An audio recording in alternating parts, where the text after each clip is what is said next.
Alright. Welcome, chat. Oh, that's weird. Hold on.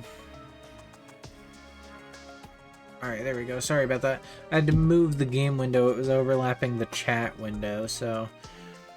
welcome chat, welcome YouTube, welcome everybody who's viewing this. Welcome back to more Terraria. I think last time we grinded for the gold armor. I think we fought a goblin army or so. It has been a couple of days since I last streamed this game. Of course, you know, what else would happen today?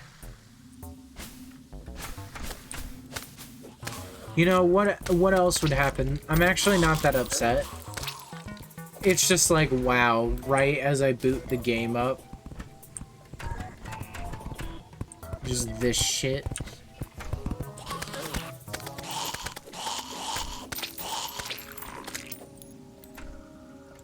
Excuse me? What is he doing?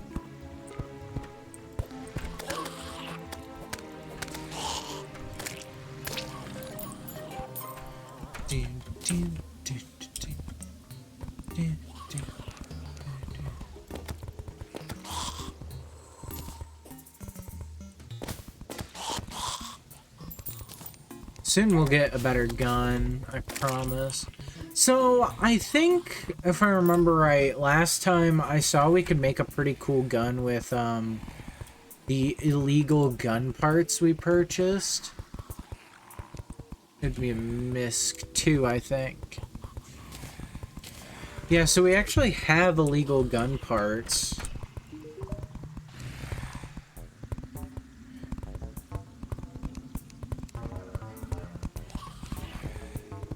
So, oh, what can we make with throwing knives? Oh yeah, you can make poisoned knives.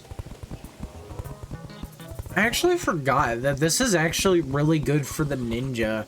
I forgot that the ninja armor is a really good ranger class early game because throwable items are just that easy to come by. And then you can of course do grenades. Another thing I forgot to mention is that, like, there's actually a lot more throwable items.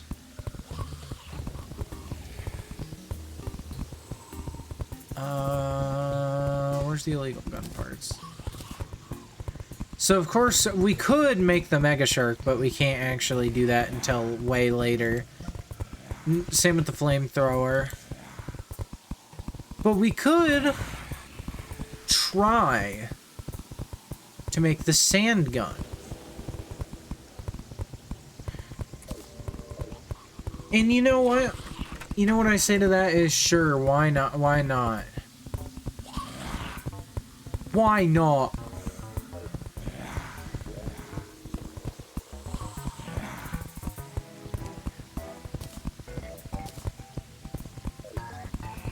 And then what did we need? Topaz?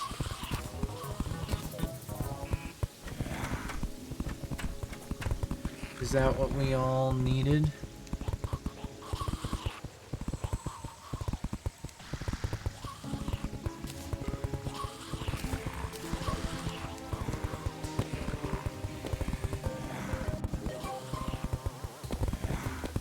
Yeah, so basically what this does is instead of using musket balls, it will use sand in your inventory. And this is actually a pretty fairly decent weapon for pre-hard mode. Especially because sand is something that you can a lot more easily get. The only issue with it is that it places sand.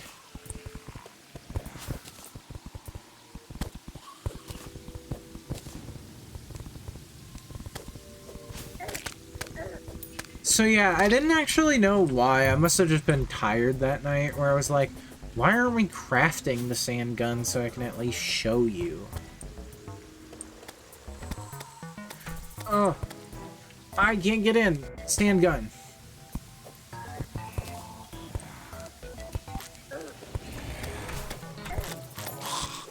Get out of there. Die, monster. You don't belong in this world. Is that a I don't even remember which Castlevania that's a reference to. I'm actually not a big Castlevania guy. Only ever played the OG Castlevania. And of course, they're like running out now into the blood moon.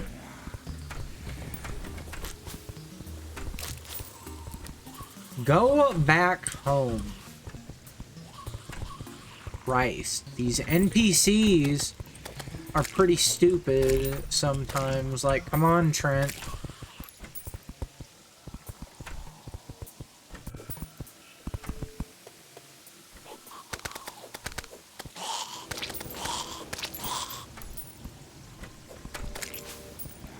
Someone actually recommended that the best way to get a lot of money during blood moons was to go to, I heard a suggestion, which was go...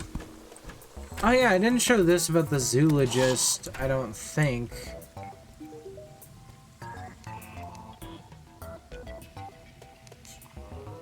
But yeah, or open space, happy in the forest, good run, play, hunt ye.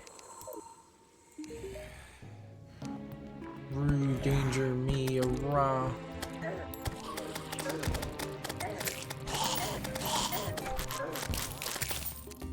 This is a zombie bride.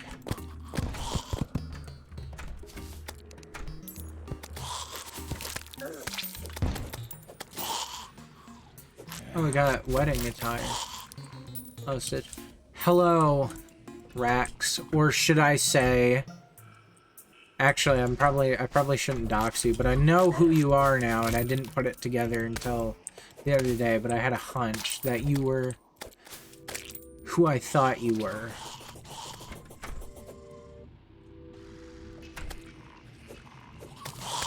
Oh, I got the sand gun, because I bought those illegal gun parts last stream. I'm not sure if you were here last stream, but I bought illegal gun parts, thinking you needed them to craft a mini shark. How'd I find out? Oh, I don't know. I don't actually remember. I think I found your social security number. I'm kidding. I'm kidding. Please don't take that seriously. There was some joke I had. I wasn't here last stream, but you did watch the VOD. Oh, you watched the Twitch VOD? Yeah, did you see, like, the really bad frame rates in the Twitch VOD? The frame rates dropped. Like, I dropped so many frames. Oh, get out. Yucky. Leave her alone. I have to say that to too many things about the zoologist. Did the cat just open a door?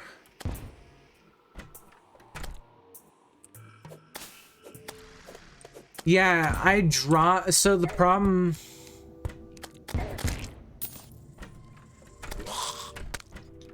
Let's change back to our actual gun.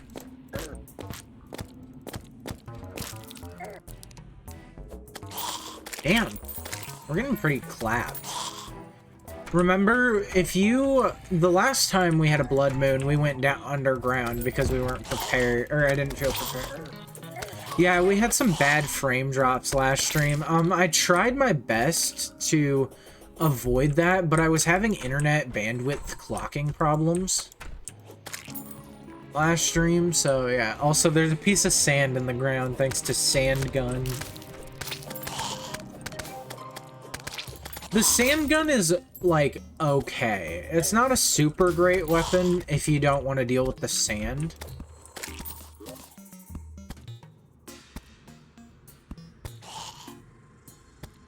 Increases armor. Ooh, we got the shark tooth necklace.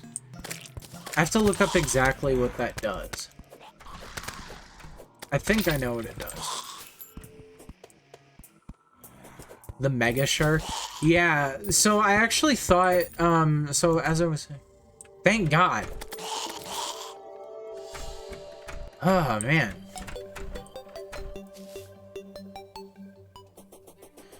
What a terrible night to have a curse. That's actually a thing. There is a, summoning item for a blood moon. that references Castlevania 2 by saying that. I am actually really glad that we purified this part of the Crimson. I didn't think we could actually really make a big dent, but lo and behold, I actually did. And even here's like not really re-corrupting that bad. But then again, the corruption rate is so low pre-hard mode. To the point where some people even think that it doesn't, but it does. But it's really slow. And the main theory for that is that, like, in some way, the wall of flesh was actually keeping the evil at bay. The wall of flesh being the last boss you fight pre-hard mode. We got a couple of things to do. Why isn't there a cactus gun? That's a great idea. Just shoot a cactus at somebody. Shot. How much money did I get? Ooh, we got a lot. We're like halfway to that mini shirt. Wuv. Twoo wuv. I hate it. Marriage. You ever want to die? I hate reading like that. My brother used to talk like that as a joke. I hate the way this looks right now. But we're all thinking that I slay in a dress. Did I totally slay in the dress? How much does this sell for? 11 silver? I only really need one of these at any given moment, so I'll sell my extras. But yeah, the wedding zombie, I think, is a zombie exclusive.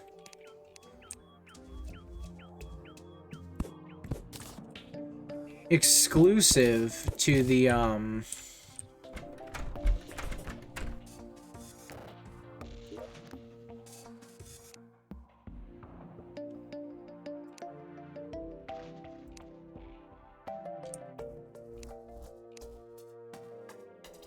Wait, you never told me. Oh, I think I found out their Twitter threads or something.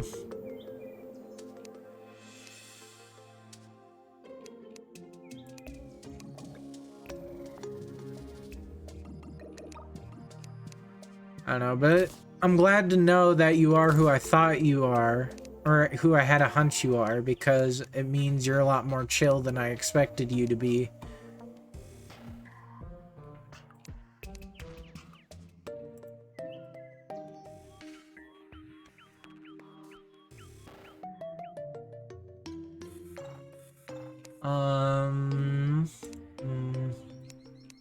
Weapons. Oh, I need a shower tonight, don't I? Oh yeah, I need to shower. Got that Redditor musk. The Redditor smegma. I'm joking. I do not have Redditor smegma. Someone's gonna clip that, I bet. Unless Rax does it, nobody will clip it. And you better not clip it. If you clip it... Vanity. Did you see I got the Toad outfit? I didn't actually think about this, but yeah, like, they have Toad's outfit.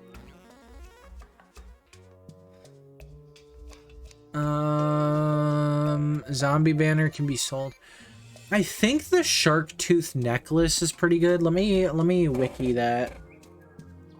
I wish I had the thing I had, the mod I have on, like, in Pixelmon.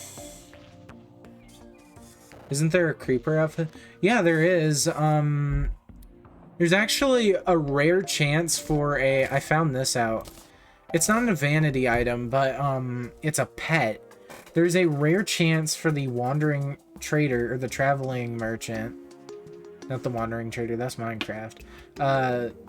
The traveling merchant has a very rare chance to sell a companion cube pet based on Portal, which I think is cool, and if you're in the dark, it will actually try to stab you.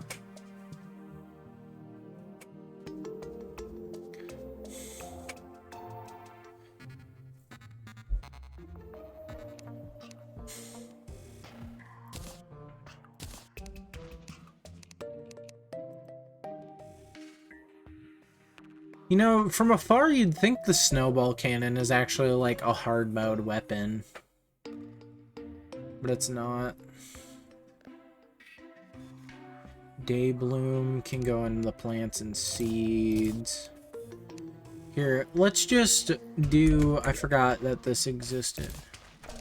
The quick stack to chests.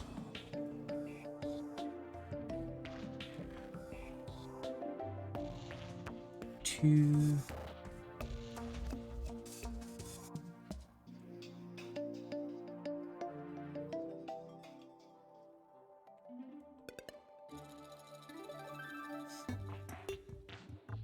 Shark Tooth necklace is an accessory which has a 1 in 149 chance to drop. Here, let me open it. It has a let me open desktop site. Fandom really needs some work done, like with how it loads on mobile. It has a 1 in 149 chance / 1 in 75 chance to drop from blood zombies and dripplers found during a blood moon. It causes a player's attacks to ignore 5 points of their target's defense. This is the equivalent of raising the damage of the player's attacks by 2 or 3 depending on the enemy's defense before this is factored in. And with the Tinkerer's Workbench, you can combine it with the honeycomb, with a honeycomb in order to make a stinger necklace. And the stinger necklace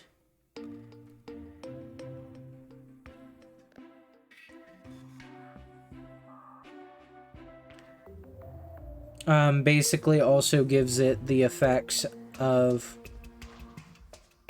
making bees when the enemy takes damage and granting the honey buff.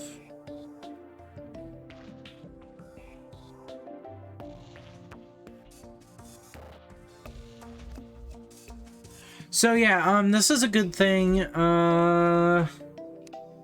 Ooh. As much as I love this, this cannot be upgraded anymore. This can. And let's be honest, this is just making me kind of a lazy explorer. But I will keep this as a vanity item because it looks cool on my character. And that's what I like. Actually, how does the shark necklace look on my character? Oh, it looks better. Never mind. Never mind. Fuck you. Fuck you. Fleeting Magiluminescence.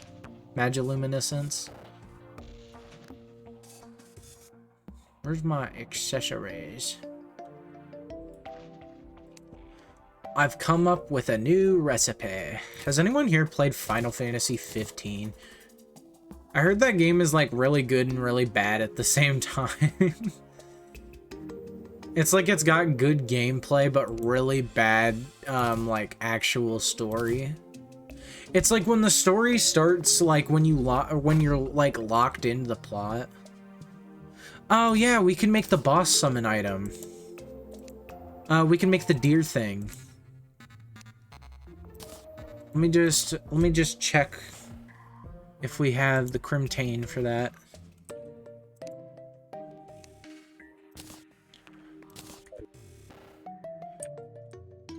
I've only ever really played the first Final Fantasy, which is arguably not even a real Final Fantasy game.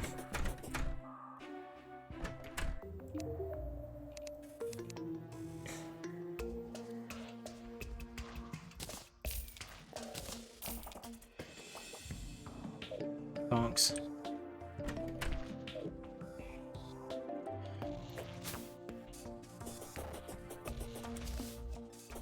Some of the Final Fantasy games are better than others. Final Fantasy 15 basically set... Final Fantasy 15 basically set the precedent. Oh wow, we are actually doing a significant amount of damage. I am noticing that movement speed difference. A small bit.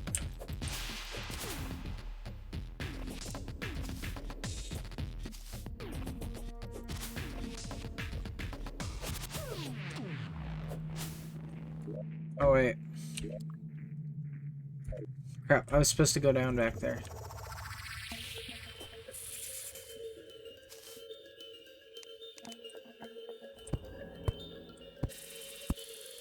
And I can probably find one down here. You ever just get so not scared of the Crimson that you just fucking gun it? Sorry if I'm really sweary today. Bit of a stressful day at work. They kept calling me out of my department so I could come up to the registers. I work in a clothes store, by the way.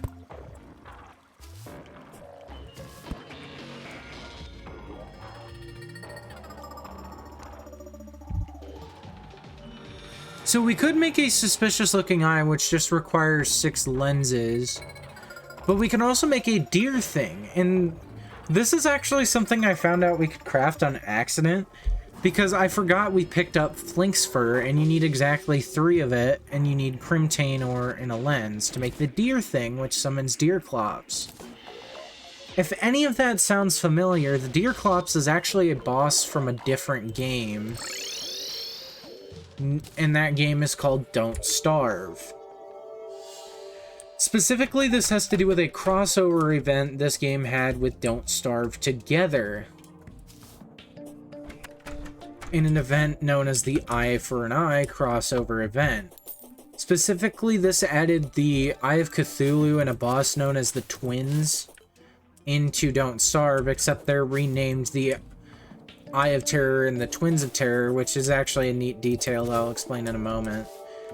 And they added from that game to this game a one-eyed boss known as the Deer Clops, which it was initially added to the game, to the Don't Starve series in the Don't Starve Reign of Giants expansion, which I think is one of the few free expansions for the game. So the reason why in Don't Starve, though, that the Eye of Cthulhu is called the Eye of Terror is because, if I remember right, like, let me Google this up. So,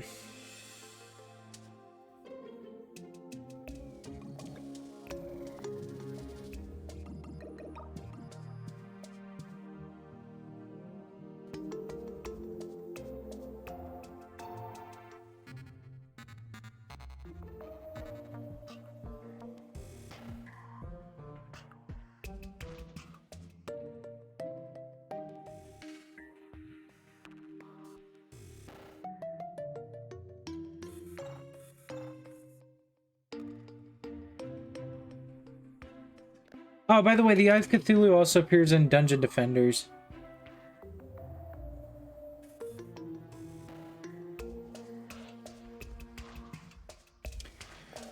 So the reason why the Eye of Cthulhu is actually called the Eye of Terror is because Cthulhu is a creature from Lovecraftian mythology, which did not exist prior to, it didn't exist until after Don't Starve takes place, which is a really neat thing. So instead, the characters of the Don't Starve universe refer to it as the Eye of Terror, since the idea of Cthulhu didn't even exist.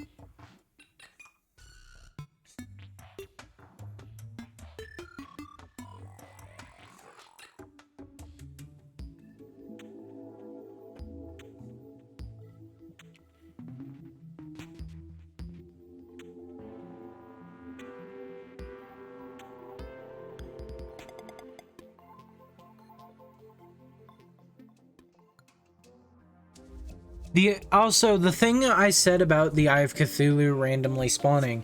The Eye of Cthulhu will only spawn randomly if the player has more than 10 defense, taking defense boosting equipment off before dusk can prevent it from spawning randomly. I didn't actually know that. I thought it spawned based on the amount of time, but it actually randomly spawns based on whether you, it spawns based on whether you have a certain armor class or not, which is pretty neat. Also, the Eye of Cthulhu is a pretty effective way of making money.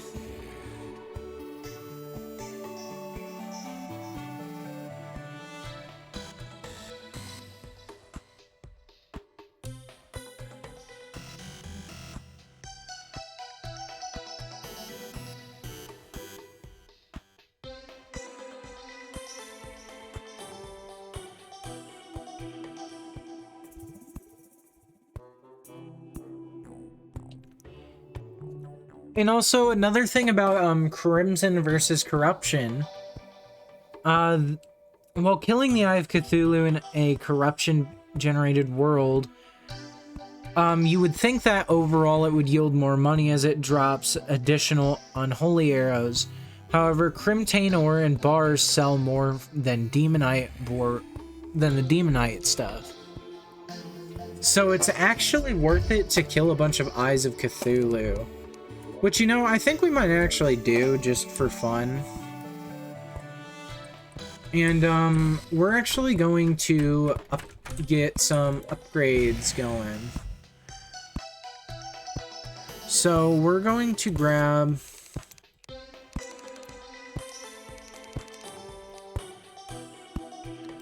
$42 silver bars. So, one thing I mentioned is that... Never got to play it or see anything, so I'm glad I'm here to watch. Oh yeah, no, totally. Yeah, Don't Starve is a really interesting game with really deep lore for what it is. So,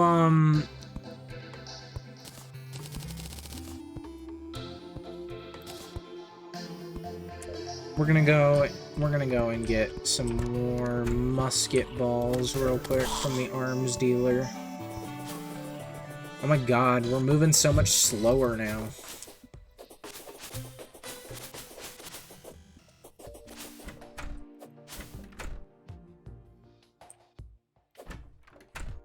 Oh yeah, I moved the arms dealer out into the desert with the nurse. I forgot about that.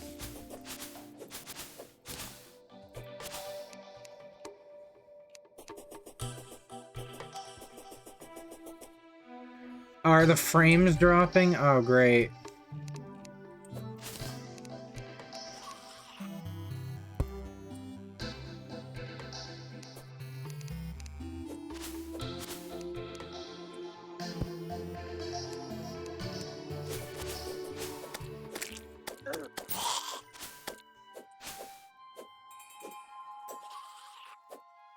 I think it might be worse today than last time. No, last time we were stuck. Right now we're slightly better because we've only dropped 708 frames. Last time we dropped over like 20,000 frames. Oh, what is this achievement? Leading landlord. Meet with a tenant who's as happy as can possibly be. Oh. Yeah, it happens. Sometimes we just get lag spikes. It's because I'm not the only person in my house. This is what I'm talking about, privacy. You know, the desert is secluded and great for business, if you catch my drift. Think Holly, the nurse, ever, you know, checks me out. 20k, holy. Yeah, we dropped so many frames. I even made a tweet about it because I felt so bad for all 0 of the viewers who showed up last time. So we could buy the desert pylon if we really wanted to. We could buy the illegal gun parts. And oh my god, that brought that down so much.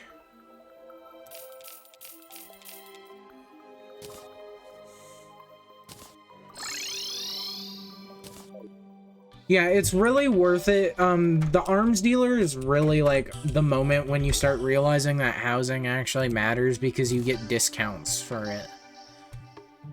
Which reminds me that there is actually a, where is it? There it is. So we have that.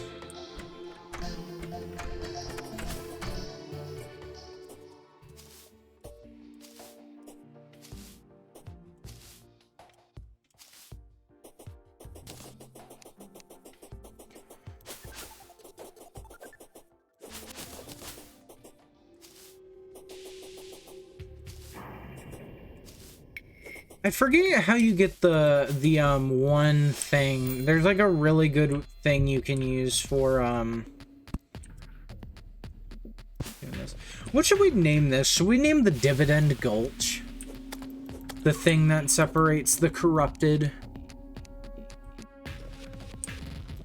The thing that separates the corrupt.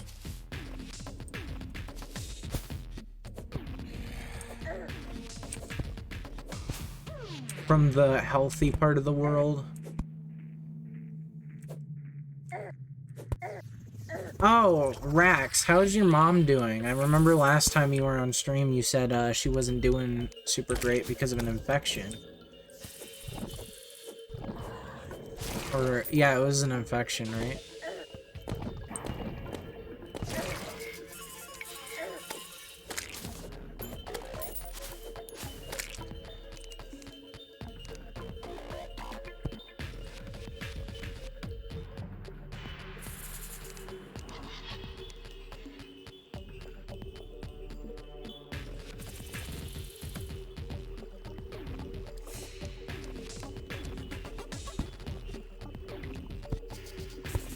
She's doing better.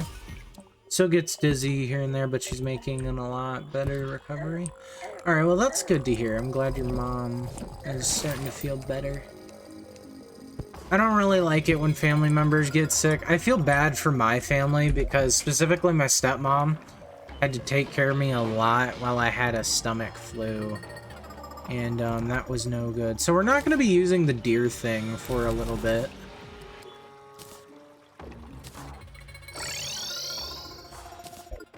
What time is it? It's 2:00. It's 2. Yeah, it's because of the time it is right now in the game. We're not gonna use the summoning item.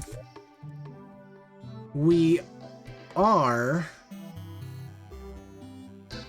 actually going to do something. We're going to turn Primtane into bars and try to sell it. Because we're trying to get that mini shark. Because once we get the mini shark, we're pretty much, like, good. Funnily enough, the shark tooth necklace actually does mesh well.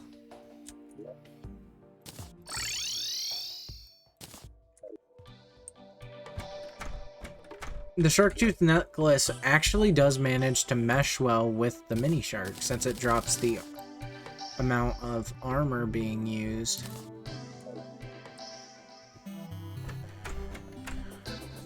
But yeah, there is a fair number of Don't Starve related content in the game that I might cover on stream, because there's even a secret world seed.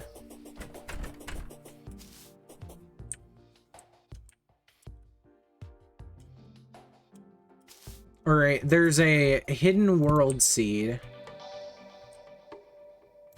in the game.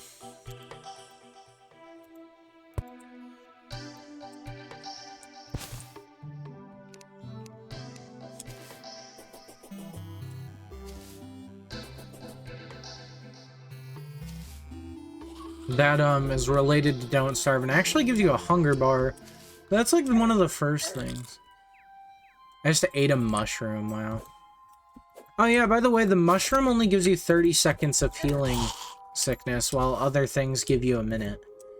Do I ever plan on doing modded Terraria playthrough? I don't actually know, because like I mentioned in a couple of... I've mentioned this in a couple of streams. A lot of people say to do, like, the Calamity stuff. My god, is that enough? Let's go, baby! Completely awesome! Woohoo! Let's go, baby! Alright, so, we have the best pre-hard mode gun, in my opinion. This is literally my favorite weapon in the game. Because it's rapid fire. Not only that, but you may notice the number isn't going down, like, with our shots. This is because Mini Shark has a 33% chance to not consume ammo, half shark, half gun, fully awesome. Combined with the ninja armor, or one of the armor sets specifically allows you to not use ammo as much. Oh, what's this? There's a cave here.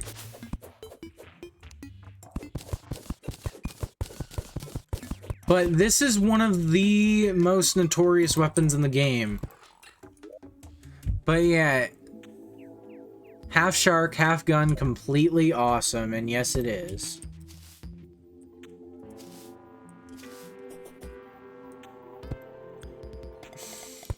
You cannot craft the... You need, souls. You need, like, boss souls to craft Mega Shark, which you can only get in hard mode. I forget which ones you need, but I know you need at least one of them. But yeah, the Mega Shark, I think, has like a 50% chance. Like, here, let's go. If I go to the guide real quick, he'll tell us.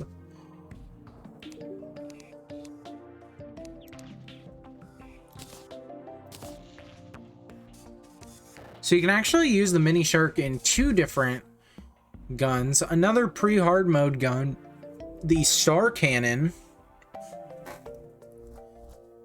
which shoots fallen stars.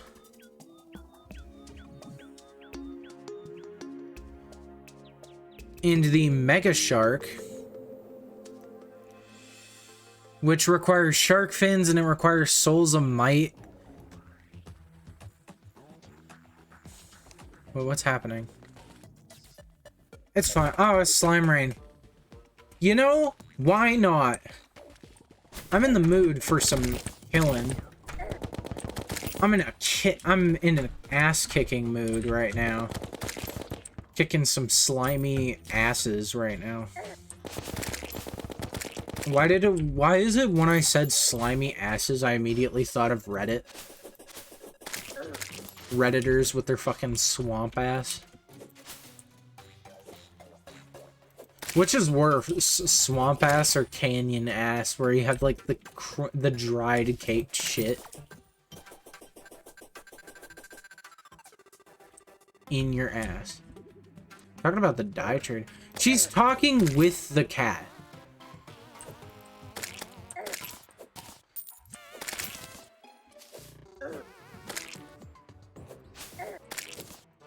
Feel like dry shit is worth. Dude, like, that happened when I had the stomach flu because I got really bad diarrhea. So I just, like, go and take, like, fighting for my life, like, trying not to shit my soul out of my body. And then I'd, like, go to sleep in my room, and I'd have, like, I'd, like, go to the bathroom later and have to wipe my ass because there's, like, dry shit in my crack. It was the worst. It was a little TMI, but I don't really care that much. The stomach flu is bad, and I want you to know that, so you never want to get it. Stomach flu is, like, the worst thing ever, and I hate my little brother for it. Because he's the reason I got it in the first place.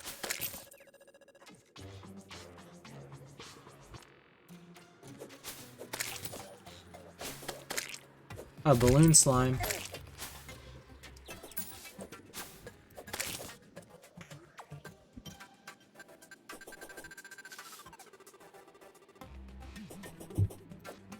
I'm not actually sure if the slime rain music changes depending on where you're at in the world.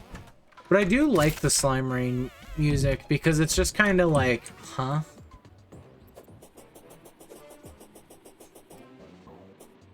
But yeah, having the stomach flu was the worst because it's like, oh, you need to drink water or you'll throw up. Okay. Oh, you drank water too fast. You're throwing up. Okay. And then, like, I had to drink Pedialyte, and that shit's, like, awful. Like, it tastes good because it tastes salty, but, like, anything tastes good when your body's, like, dying.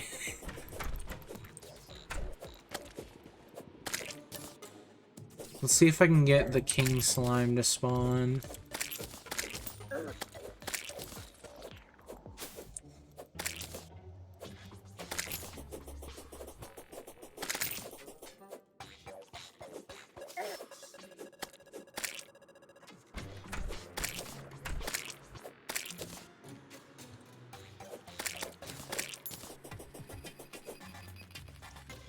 I unironically drank a Mountain Dew today. Like, you ever drink a drink and then you're like, this tastes like shit, but I love it for tasting like shit? Alright, there we go, baby. Where's he at? Oh, he's over there. Oh, he's right here.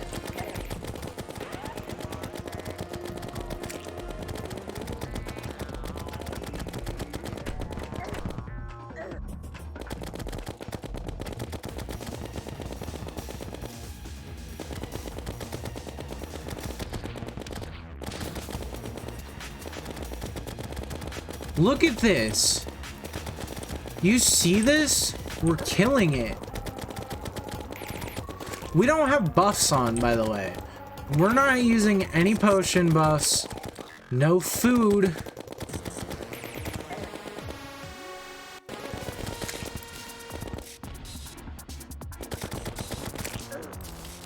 Look at that.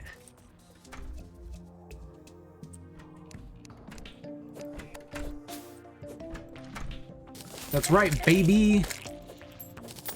Oh, we got the ninja hood. Wait, was that the full set we needed, or did we need the ninja? No, I think we already have a ninja hood.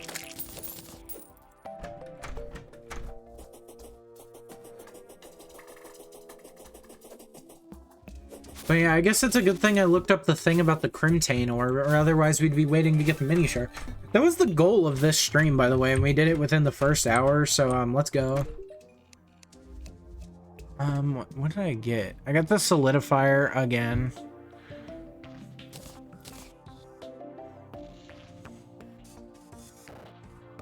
Lead ore. We got another slime hook. And we got the ninja thing. Armor. Yeah, we don't have the ninja chest plate, the ninja shirt, so, the main thing I would just be wary about, by the way, when using the mini shark is just remember the, price of the musket balls and everything.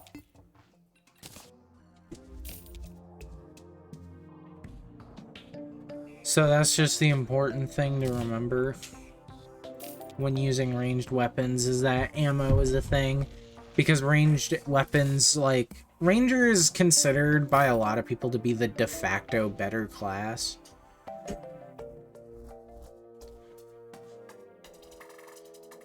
In this game. But yeah, you can sell like extras of things for lots and lots of money.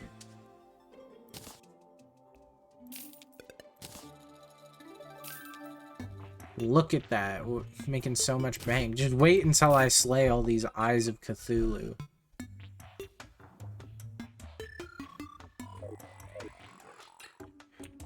Like, here, let's run over to the desert real quick. Let's actually make, because we have it, why don't we go ahead and make the desert pylon?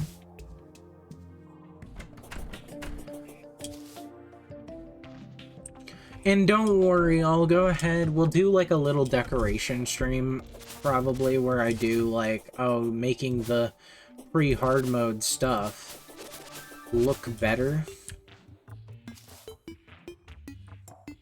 Like, for example, like, we'll probably do like a, oh, decking out my world stream.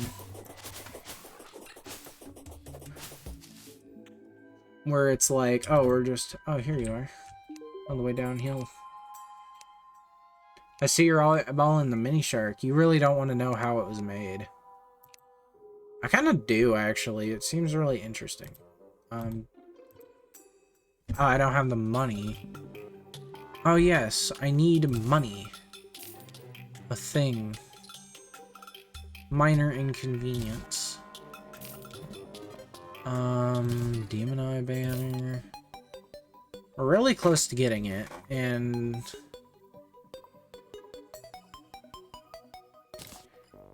go ahead and sell this. Come on, we're so close. I could sell all this silver, but then it's like, yeah, I need the silver for things. We could sell the Undertaker.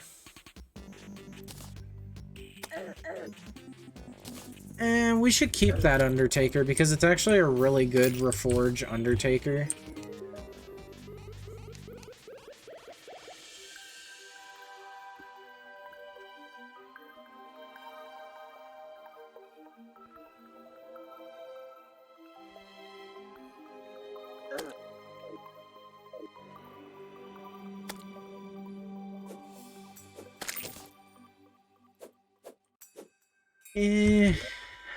Let's go back home and see if we have anything to sell. I could probably sell these binoculars.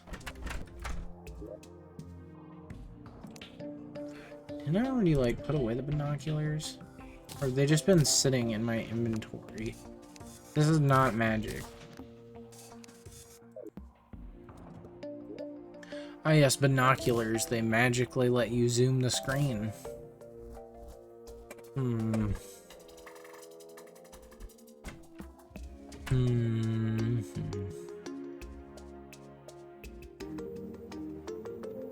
I think it was the like muscle armor, or not muscle, the one armor.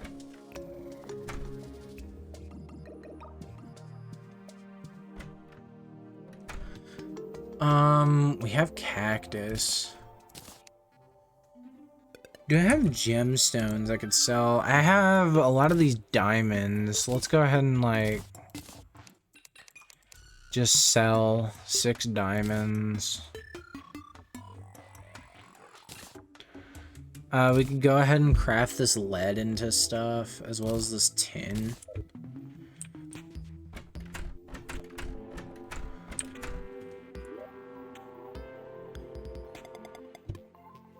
When you start getting into, like, doing pylons, you realize how, like, how necessary money is in this game. We should go ahead and restore away the Undertaker. Can the mini shark be reforged? I think it can. But now, since we have the mini shark, I think it's rematch time, so we're gonna try to find all the stuff we need for the bee.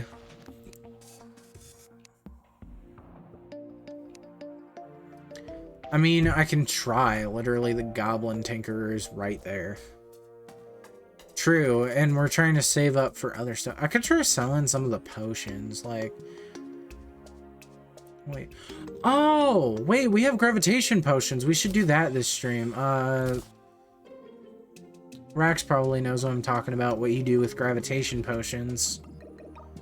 Free hard mode. Oh, do we have a... Oh, okay.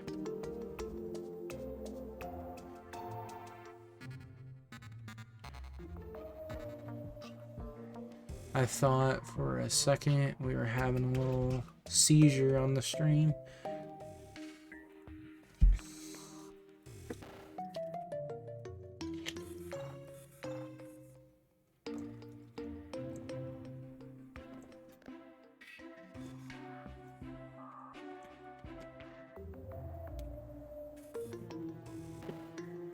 Almost knocked my water off the table trying to set it down after taking a drink.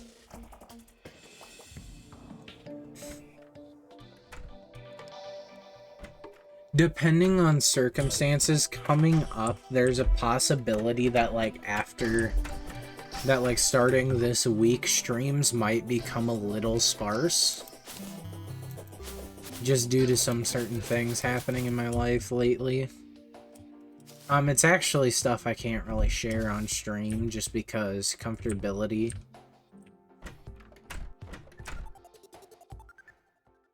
But I just wanted to let everybody at least say it on stream that coming up there is a possibility that I won't be streaming quite as much. I'll still try to stream when I can.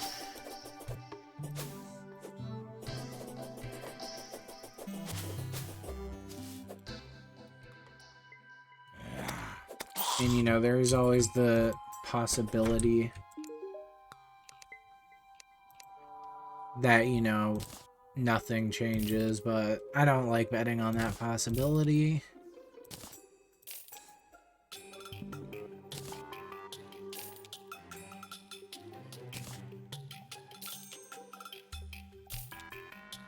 Our first pylon. So you can only place a desert pylon. Yeah. Let's go ahead and place it here. The desert pylon is this cool 3D looking floating thing.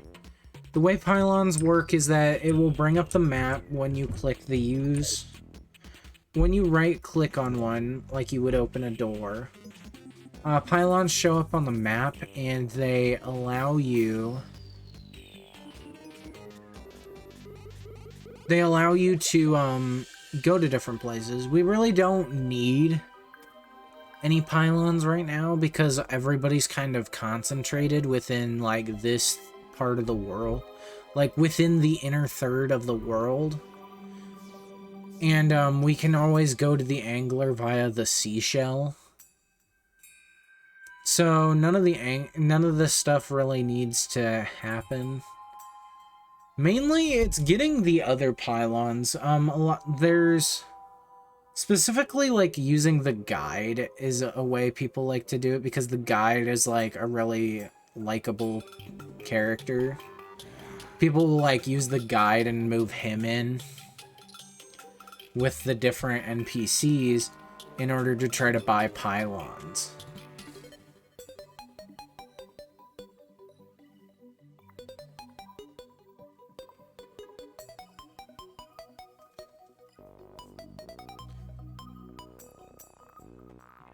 We actually haven't even gotten to hell yet. That's like a thing people generally do, is like one of the first big things in Terraria is like, oh, I made it to hell, and then they realize, oh, this sucks. But yeah, we should buy musket balls real quick.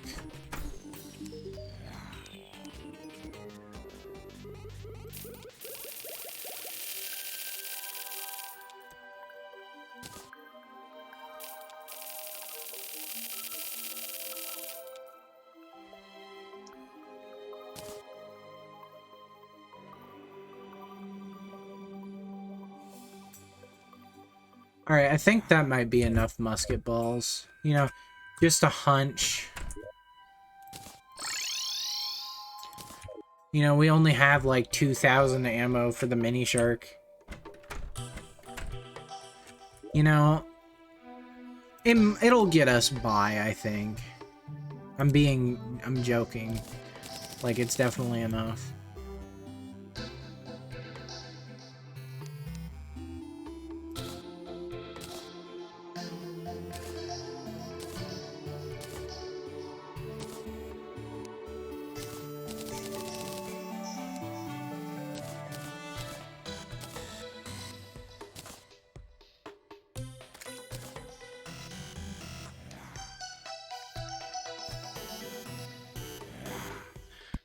Alright, I think we're ready to fight the eye, so let's just go ahead and...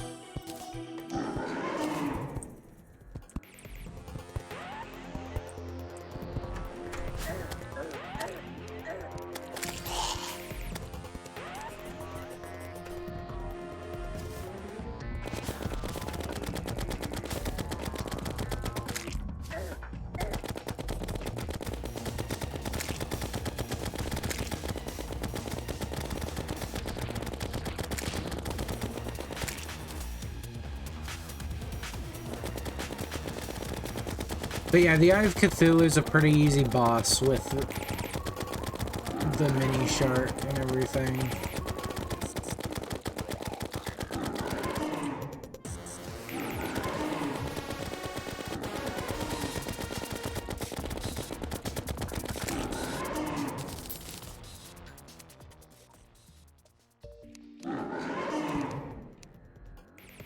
Alright, let's go, baby!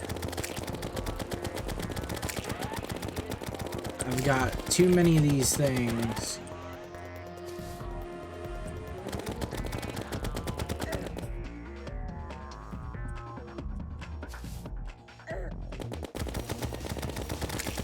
Imagine if you could make it so that this was like also inflicting the burn debuff.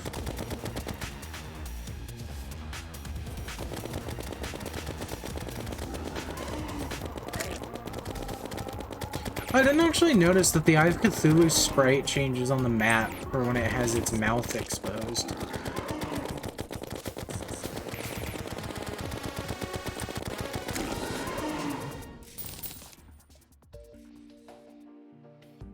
Ooh, we got the Eye of Cthulhu trophy.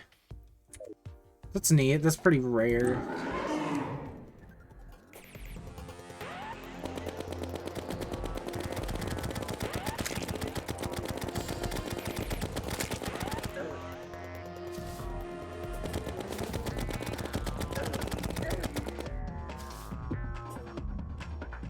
I like how it's not even inflicting enough damage to, like, even...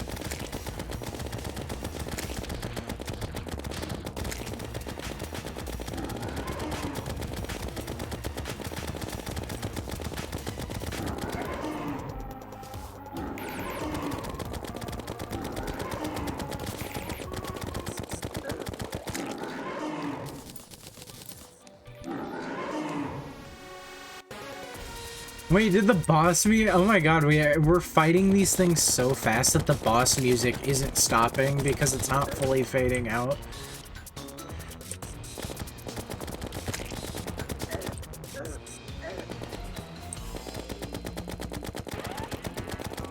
You want Cryptane? We got Cryptane.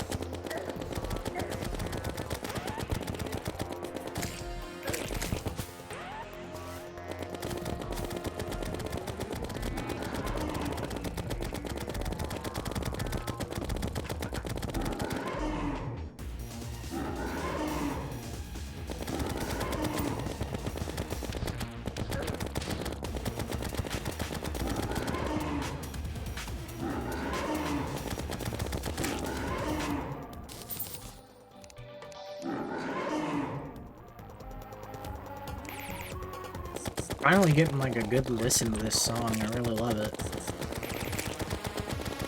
I'm probably really energized this stream, by the way, compared to earlier streams of this game I've done. Like, even the early streams. Just because of the fact that, like, I had coffee around... I had like a Starbucks coffee earlier.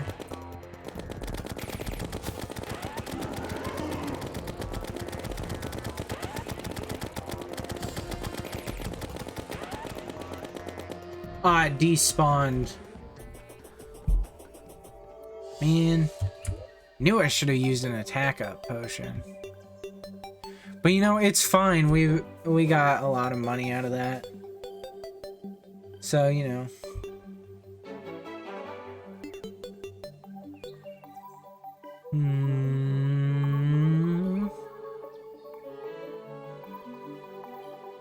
We have 257. Go-to drink from Starbucks, venti iced caramel macchiato with extra caramel.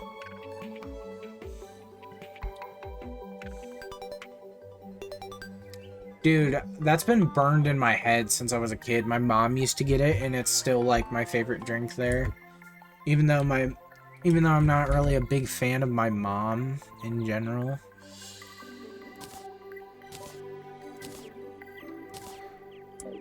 I'm not a big fan of my mom, but, yeah, it's really good. Especially with the extra caramel, you get, like, entire straws, like, full of caramel, and it's very good. Very yummy, as one would describe it. Your door's open. This dude just watched me kill, like, a bunch of Eyes of Cthulhu in a row. You know, what do we need to fight Brain? There's two ways you can fight the Brain of Cthulhu. It will either normally spawn... You can either spawn it for free or spawn it using vertebrae. We're gonna spawn it using vertebrae. But because it's the Brain of Cthulhu, we're actually gonna go ahead and take the grapefruit with us, as well as one of our iron skin potions.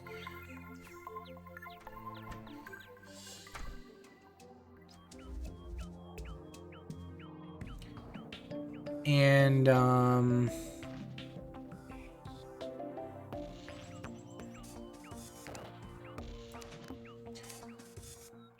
we'll also take the Finch Staff with us, just to be extra.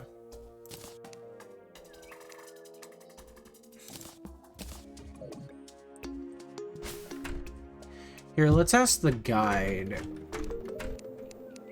Help.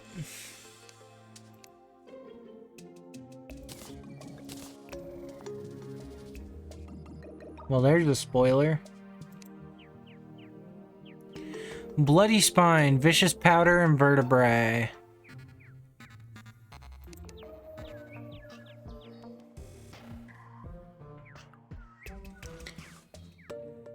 Huh. This is really cool. The Plague Bringer. Right there is a 100% genuine Ahamkara trust. Who knew Blight Weaving World Ender would have such a good taste in fashion? The horrors these boots have seen, or I should say stepped on. The Battle Potion. Oh yeah, this is one of the few ways you can actually make the Battle Potion, which increases enemy spawn. You can also make monster lasagna using a cooking pot. Can we make a cooking pot? Tastes like hairs and meats with noodle. I didn't know we actually had a way to craft that. Here, hold on. Wait, hold up. We just, like, hit the curb right now, so I think we can make a cooking pot.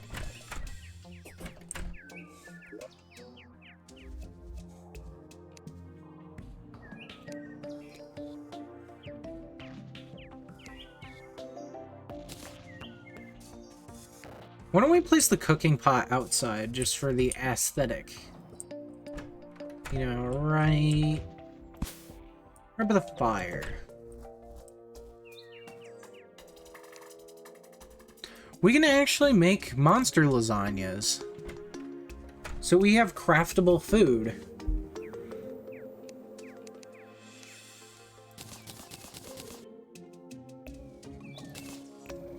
Need to be careful. We'll run out of vertebrae. Won't be able to make the summon. Oh, well, that's pretty cool, actually. Artists like to practice their craft. Yeah. We're one short now. It's fine. We need...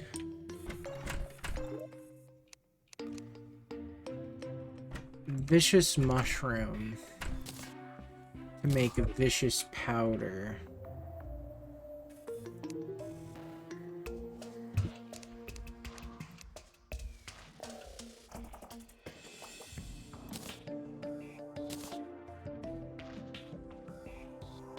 Oh, we can just make this at the bottle.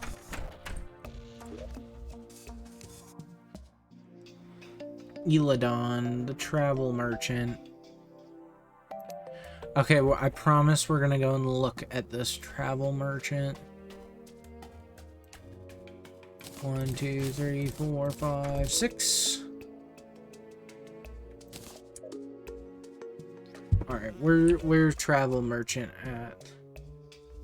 He's over at the guy, or he's over at the Dryad's treehouse. I do really like this treehouse, but I know eventually that we're gonna have to move the Dryad out of it. You're stuck because you have no way to get over here. I don't even have a way over there. How'd you even get up there? Like, I know they just spawn in, but still.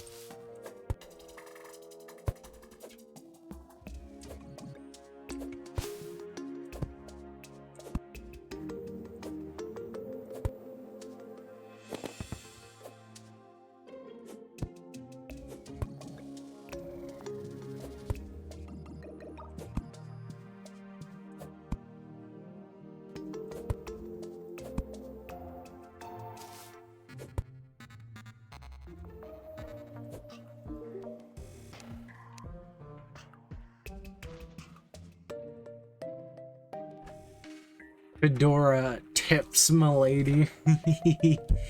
Reddit. I'm making a lot of those jokes. Zebra skins can be placed. Chalice. Faux show.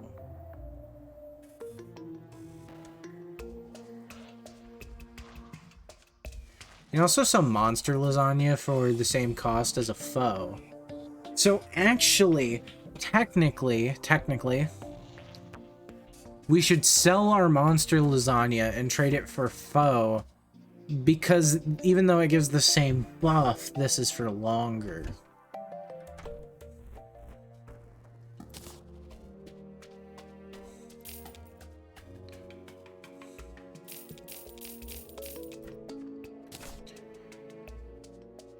Big brain. Traded lasagna.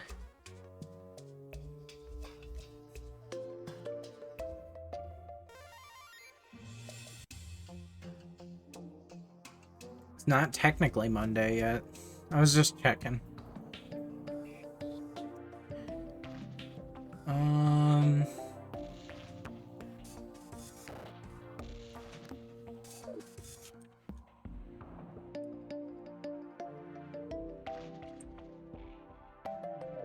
So we went and checked you out. We'll build a trophy room eventually, but right now we're going to put the trophy in the vanity chest.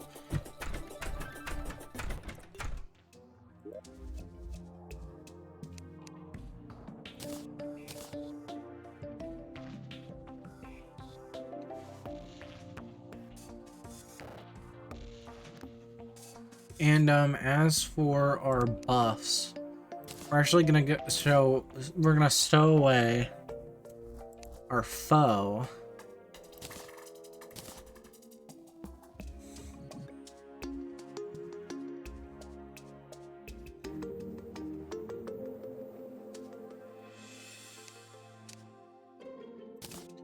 I remember getting the I think I like pissed someone off today at work really bad.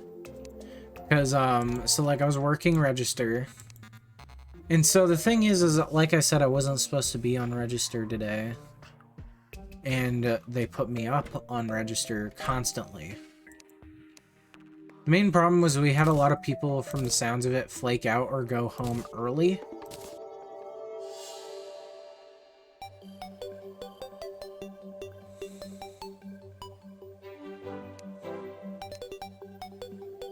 So, you know, that's just a teeny tiny issue when you have a place with people who, like, rely on you to show up, as you're kind of expected to be there. So when you're not there, it means somebody else is actually going to have to be there instead. I just grabbed a bunch of stuff I didn't need, or I just stored a bunch of stuff I didn't need to store.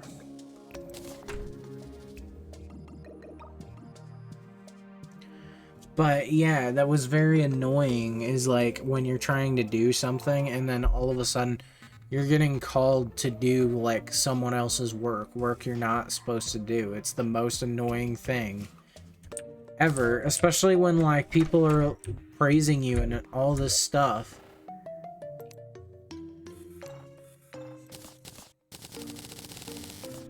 Because you're doing the thing that needs to get done.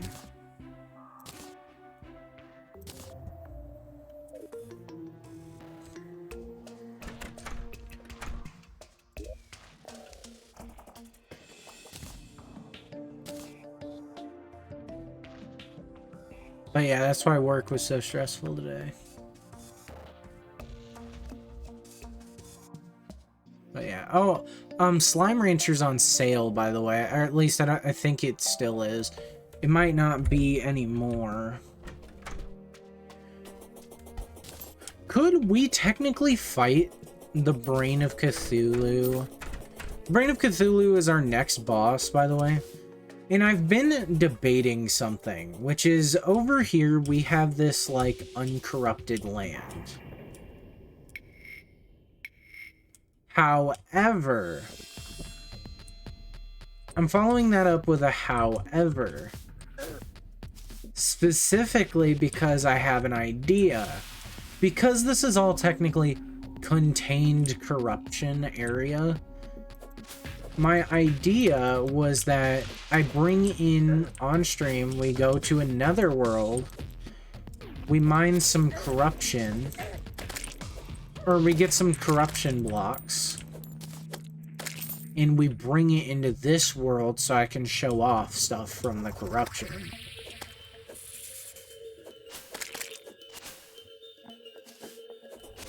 And that's my genius, like, big brain idea. We get enough, or great, yeah.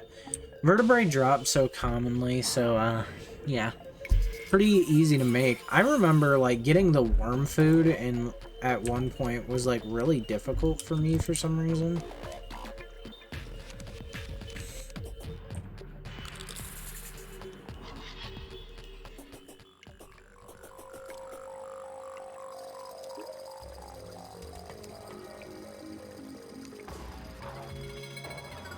They actually changed the Bloody Spine sprite from the last time I summoned this boss.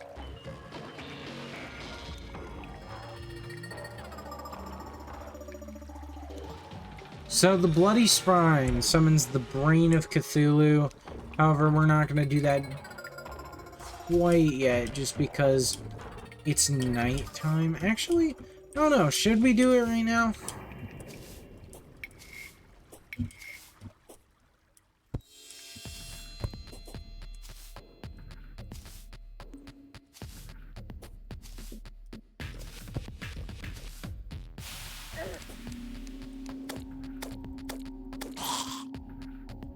Oh no, we could. Why not? Alright, Brain of Cthulhu time.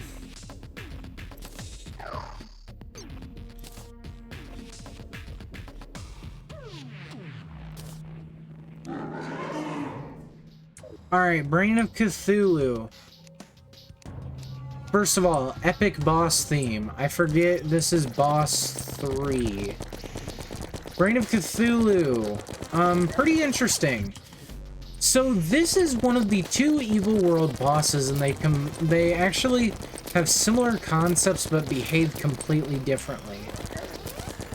So this is our first way of obtaining the tissue samples, something that will be necessary.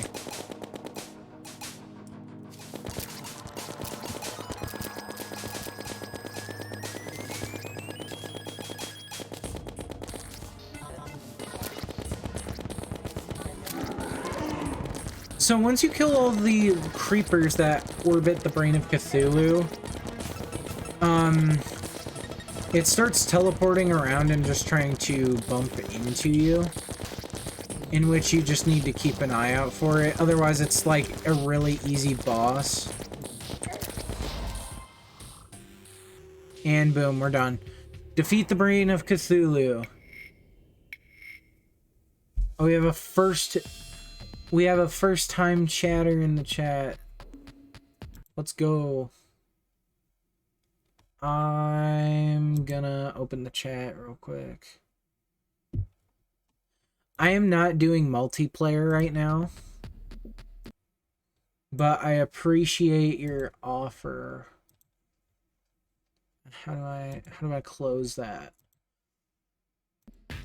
But thanks for popping into the stream.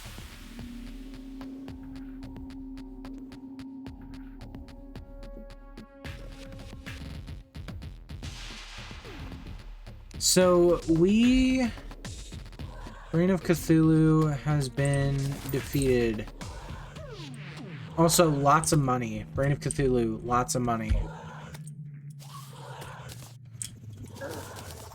The thing about the Brain of Cthulhu and its equivalent, the Eater of Worlds. The Brain of Cthulhu and Eater of Worlds both have a similar gimmick, which is a lot of people compare them to an enemy equivalent of the Summoner class. They both summon a lot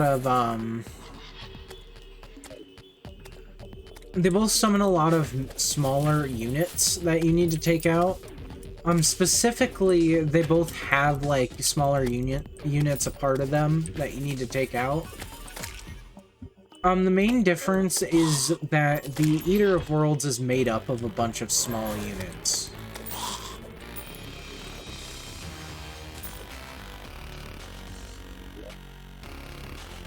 Can we get enough vertebrae to even, like, make enough? Well, we could actually make... there is a way we can do this. Here, we have bombs on us, don't we? Yeah, let's just... smash shadow orbs.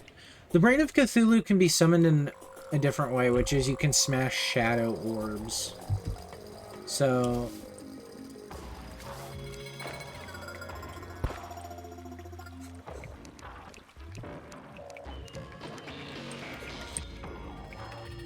yeah, just keep that in mind, especially if you're having trouble summoning Brain of Cthulhu at all.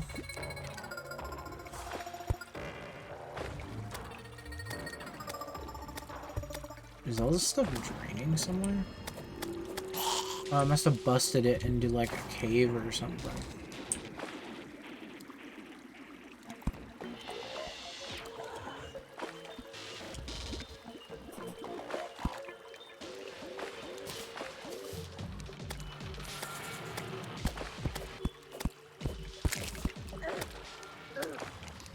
Brain of Cthulhu has awakened.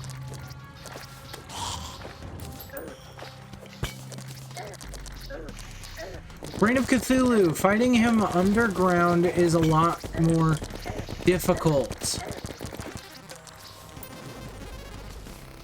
to say the least, when underground. You will want a big open cave-like area.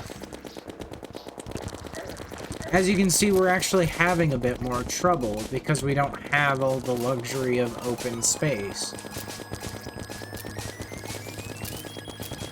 It is a good thing that when you kill all these little guys, all these creepers,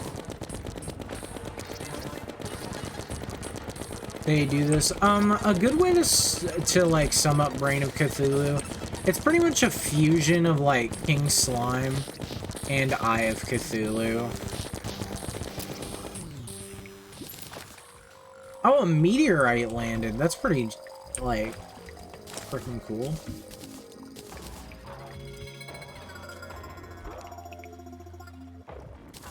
I don't remember, but I think meteorites will only start landing. Can you... I forget. Can you see on the map where meteorites land, or do you actually have to go and find it? I want to say because the map updates in like real time, we actually have to go and hunt down where that meteorite landed.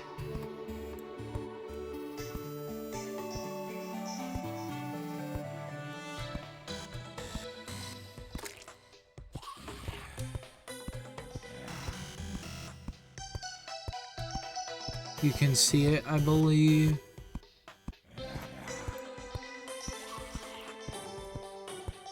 Huh. It is actually possible, very possible, that it got stuck on something higher up, or it landed on top of a tree.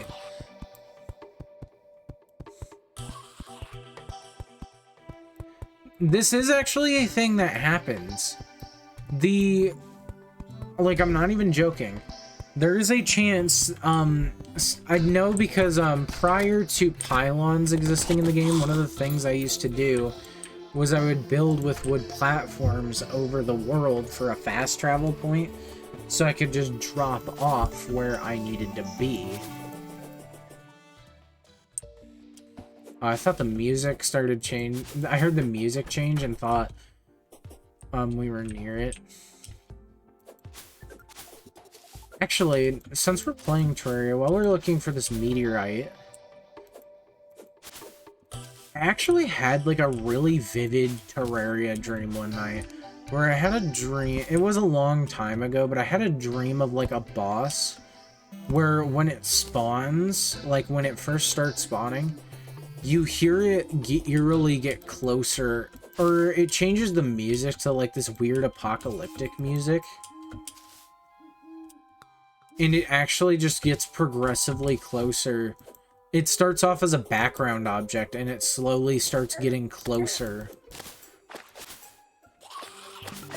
Like, it starts as a part of the parallax background, and it gets closer, and then it comes forward, and it's, like, really big, and it'll start tearing apart your world.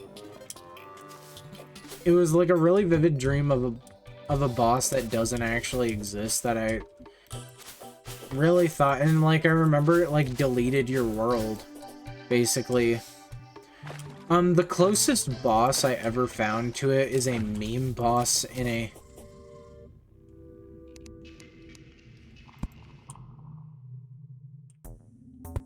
Oh, here it is. So here's the meteorite. It will play the music. This music. Can you blow this up?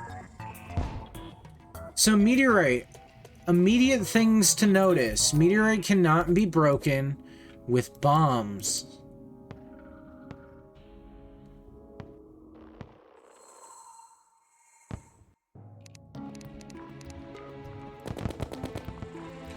Another thing to notice.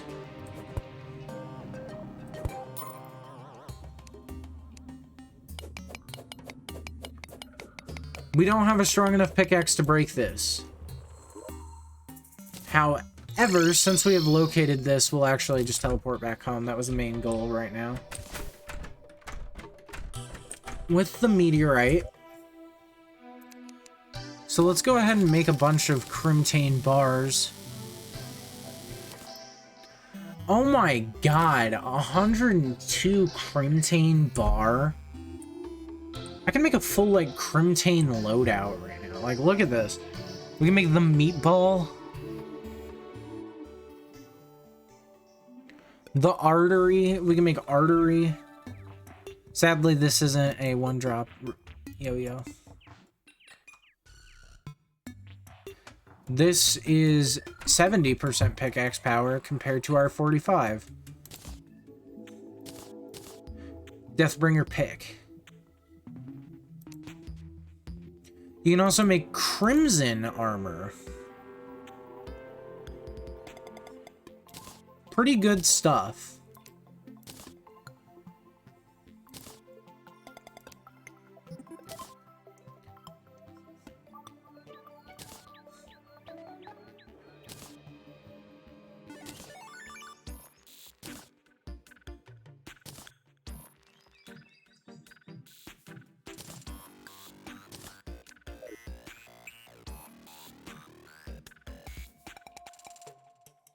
By the way, if you ever want to dismiss a,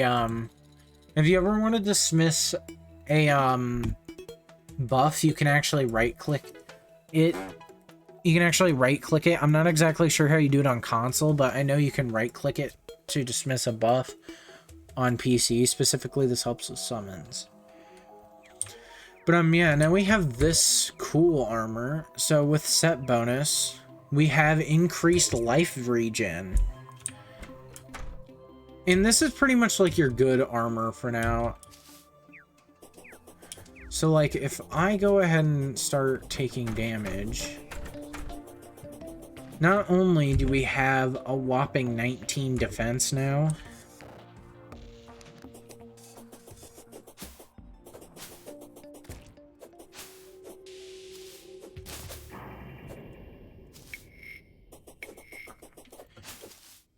now that we have a whopping 19 defense now, and this increased life regen, we're actually, like, pretty set to do a bunch of bosses, so I wasn't really expecting to get so far as we did, because it's like, we're less than 2 hours into the stream, and we've already got a whole bunch of stuff done that I wanted to.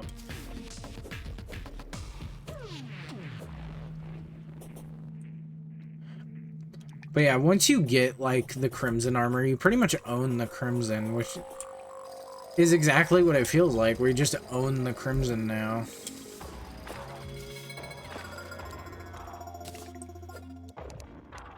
Oh, we missed some tissue samples down here.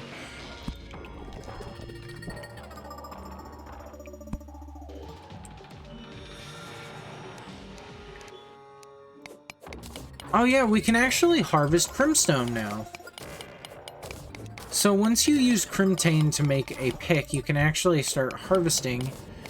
Once you use Crimtane or Demonite to start making a pick, you can then proceed to make...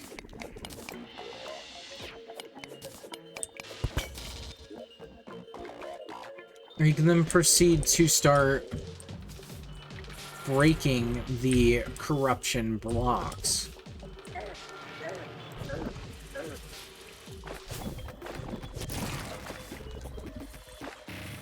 But yeah, like, look at this life regen. Insane.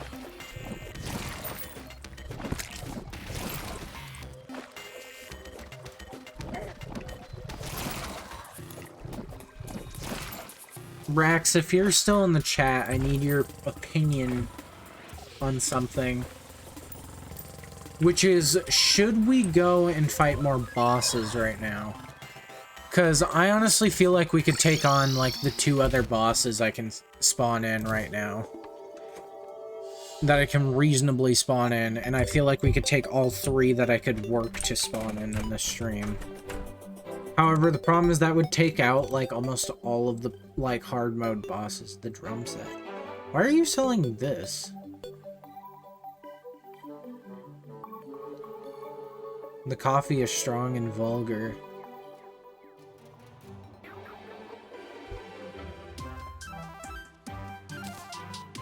Because, like, I'm genuinely at a loss. Fight more bosses? Alright. Or, actually, really quick, so we can either do that, or I can go to the corruption. We can go to another world and do the corruption stuff.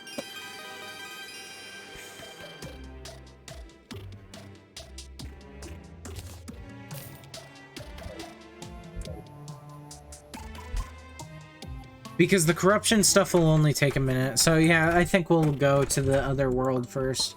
And then do all the other stuff.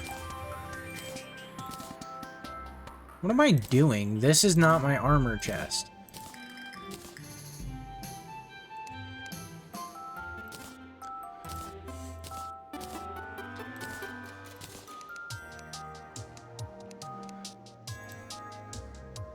So I've actually been doing some research on the deer clops. I know it's kind of cheating, but I have been researching the deer clops to see, like, what the optimal attack pattern is, so that way you guys don't have to watch.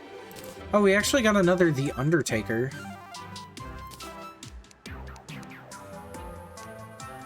So we have 2 The Undertakers. So there is Superior The Undertaker, which is actually just a better version of Sighted The Undertaker, so I guess we don't really need this, because it's literally the same buff plus extra.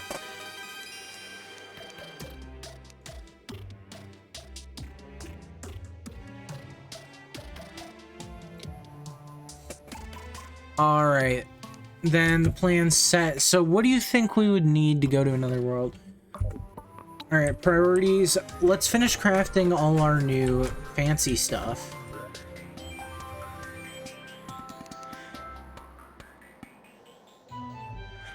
So, the flesh grinder, new hammer. It's okay. Bloodlust cluster, new axe, 75% axe power. I guess we'll just go ahead and, like, just so we're all on, like, one thing. Ooh! Oh my god, legendary? You see that?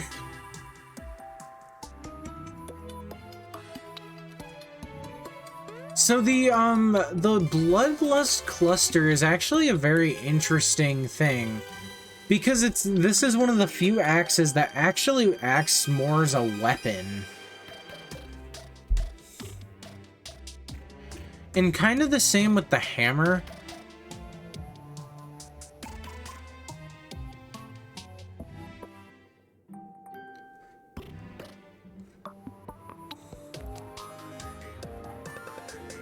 So, let's go ahead and make the meatball. And lastly, the artery.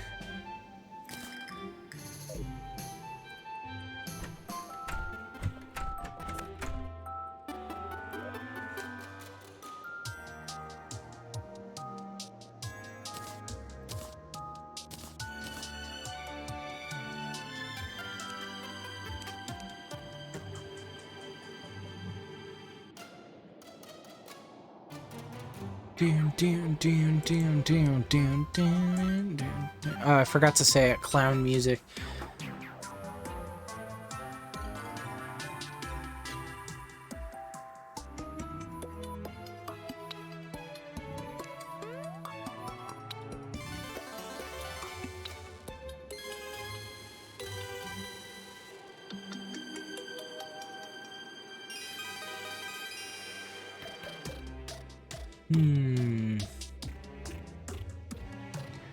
So we got Hurtful Artery, which does 20 melee damage, and it's a yo-yo. So, really quick, as you can see, it's got better reach.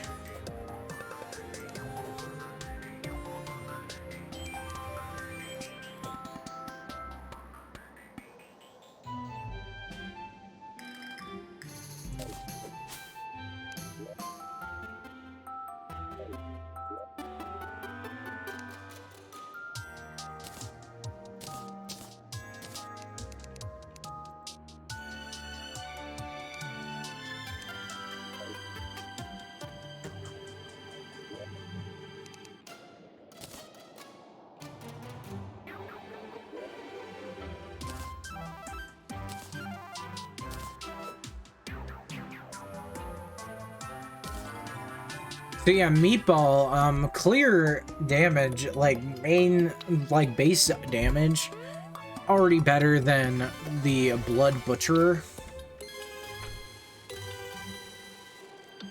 Flat out. Oh, TV Breck followed.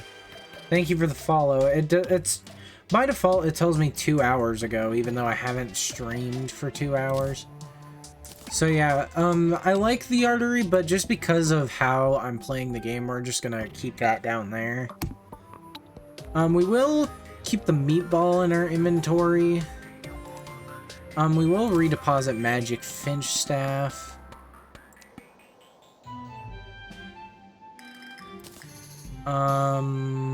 Redeposit that.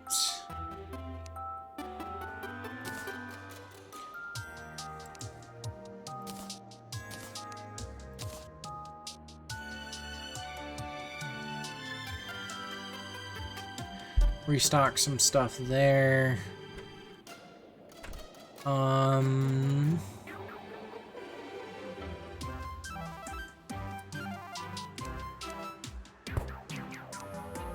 I didn't want to do that.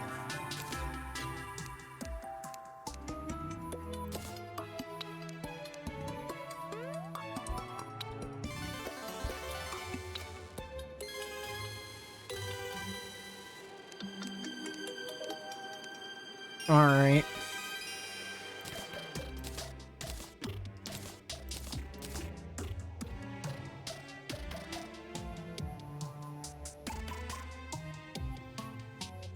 Yeah.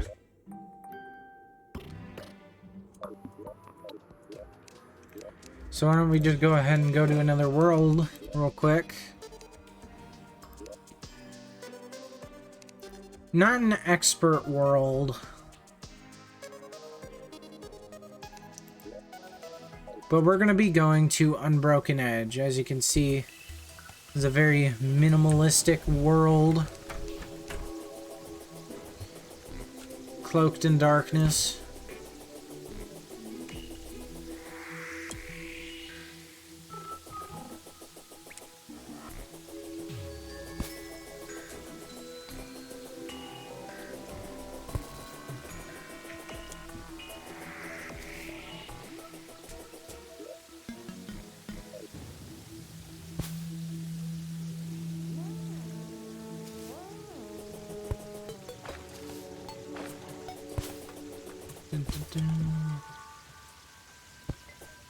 I don't really play on this world this much, so I'm not, like, super caring about what I do here.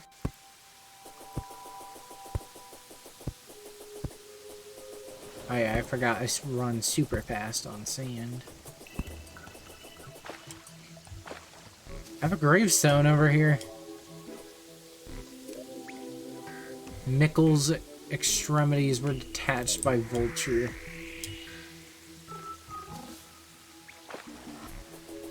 Ah, yes, my other character that I'm never gonna use again just because every time I play Terraria now it's on stream.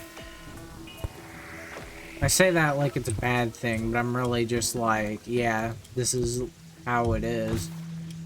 I generally am, like, pretty bad about that. Like, one thing is that, like, it annoys my brother when I talk about our grandma, and I'm like, yeah, she's dead.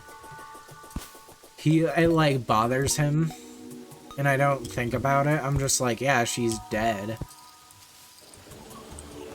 Like, it bothers him how much of a straight face I can say she's dead with. Just because, yeah, she is dead.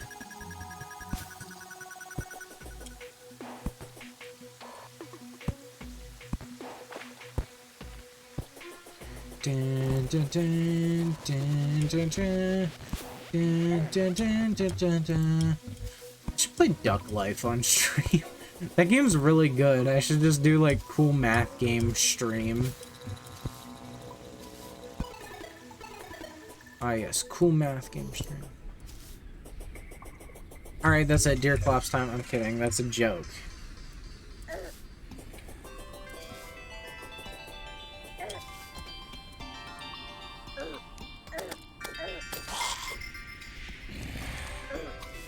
He needs to see.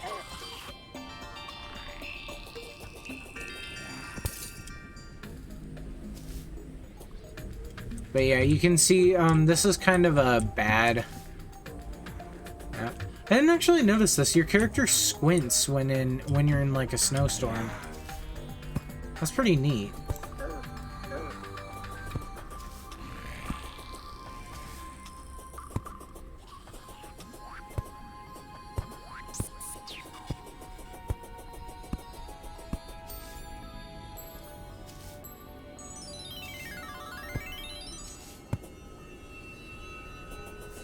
I don't actually remember where the corruption was.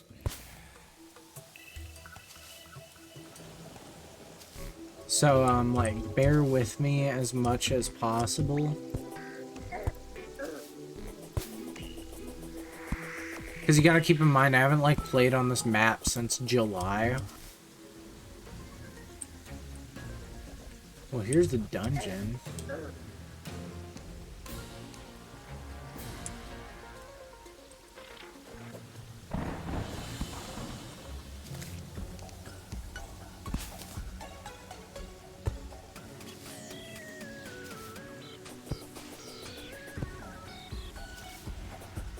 Alright, see you later, Rax. I appreciate you for joining the stream. Good night. I'll see you hopefully another time.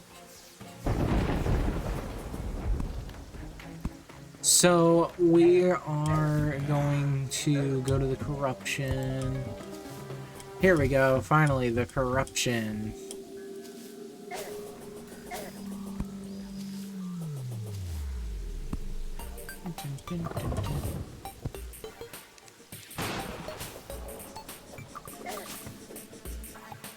So yeah, we're already seeing some new enemies here. As you can see, very aesthetically different from the Crimson. Here's a vile mushroom.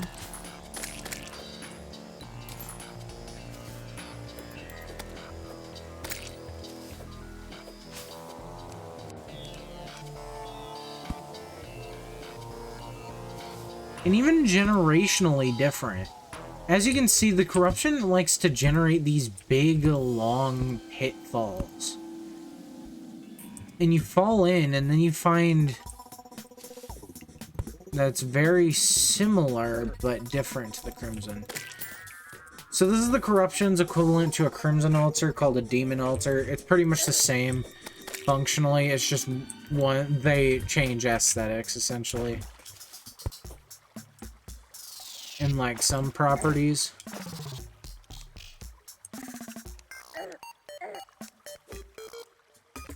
So the corruption and the Crimson have their own advantages and disadvantages, but I did mention on an earlier stream, I actually prefer the corruption, and it's the truth. I really do. I like Demonite a lot better.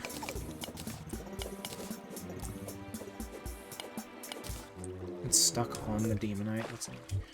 But while we're here, we might as well pick up some demonite. Just because. You know, just a token, since I'm likely never ever going to even use this world again.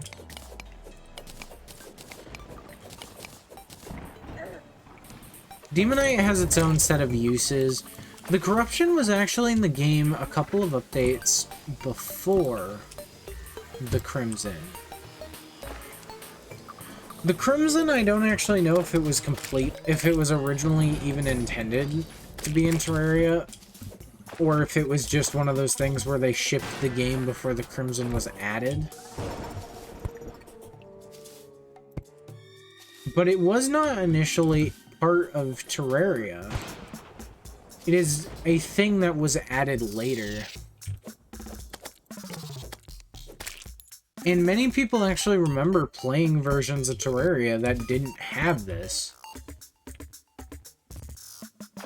Also, same thing. These have the same properties. So we try to hit this. You take 100 damage.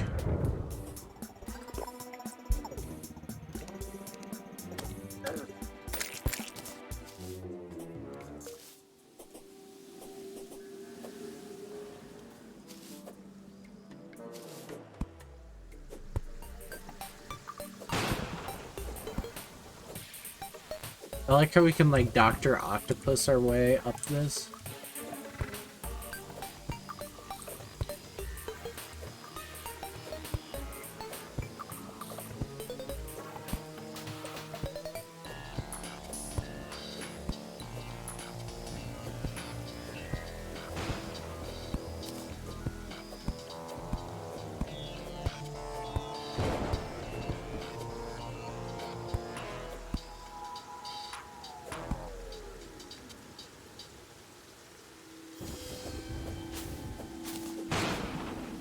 But yeah, we don't really need a whole lot. Fell into another one of these damned pits. Aesthetically though, what is different about the Corruption and the Crimson, like I said, it's like hinted at in the lore that it's actually made out of Cthulhu's like remains that were like made out of the gore left behind from Cthulhu when the Dryads managed to kill it.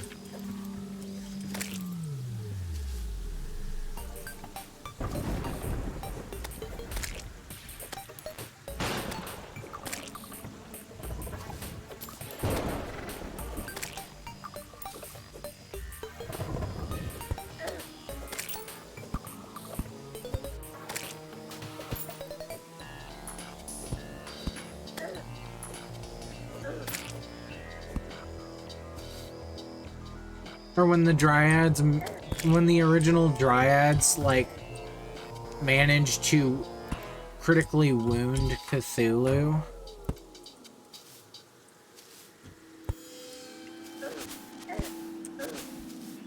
Like, it's implied that the Crimson is, like, what became of all of the eyes that ripped out of Cthulhu. And it actually implies that Cthulhu is even regenerating on the dark side of the moon.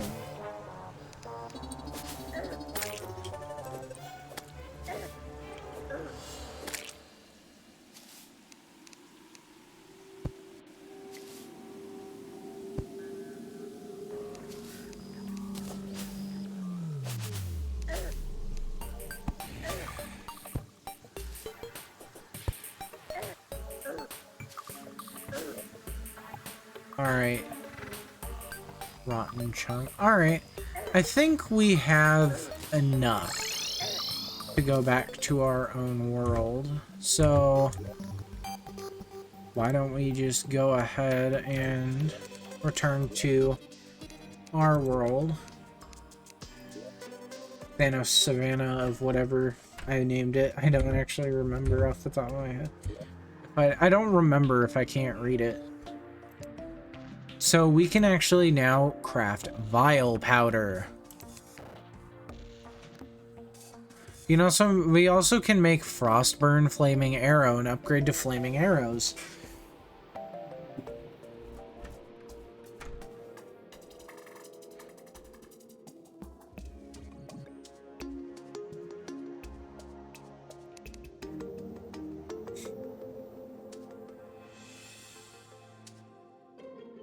So let's make some vile powder. And this will give us 15 vile powder to help corrupt the world with. I actually do want to see something, which is, what does the Dryad actually say if we have both Crimson and Corruption in the world?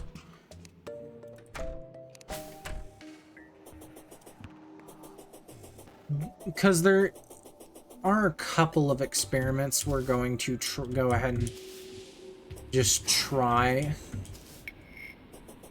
Which is, one, I don't actually have any, which is, one, what happens if we try to, because I don't actually know the answers to these questions. We're going to take some of our Demonite here and see what happens if we try to corrupt it.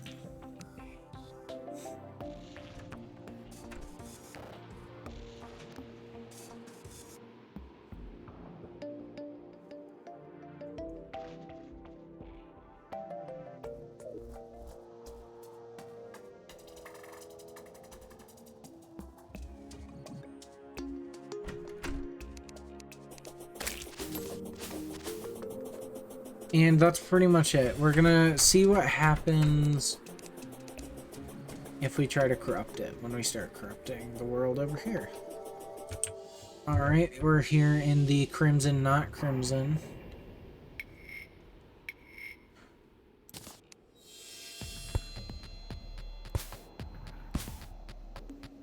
And let's go ahead and boom. So it doesn't actually corrupt the Crimtane. So just keep that in mind if you're thinking that's a good way you can, like, do that, because you can't actually full-on, like, corrupt the world.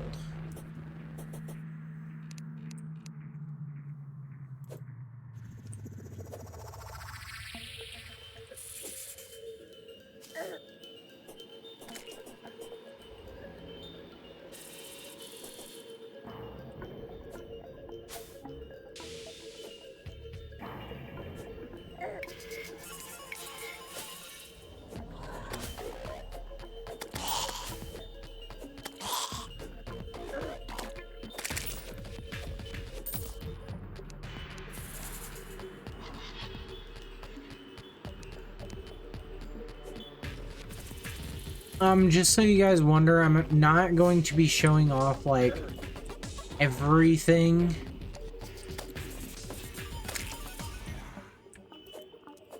Ooh, it is actually corrupted enough. We are getting some little corrupties to spawn.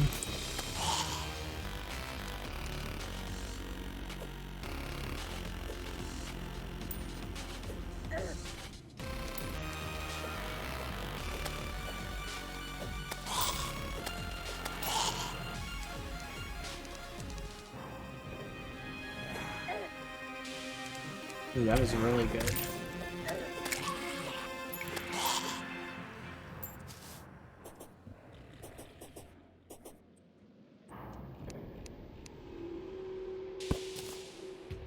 Ooh, the sunflower broke. No.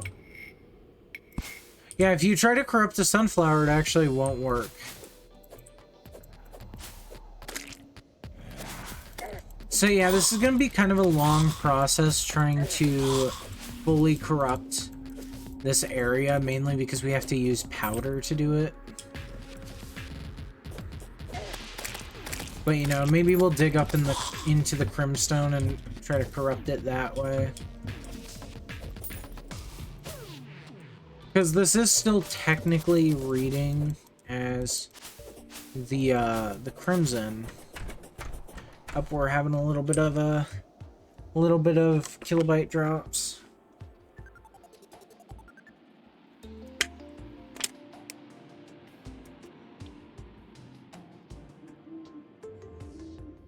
Come on, internet, don't screw up.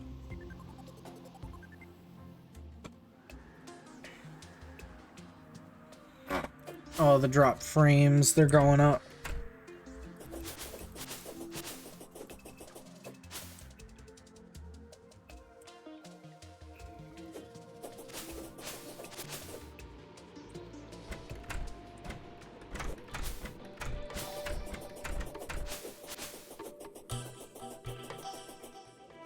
It's going up, and there's nothing. I don't know how to fix it.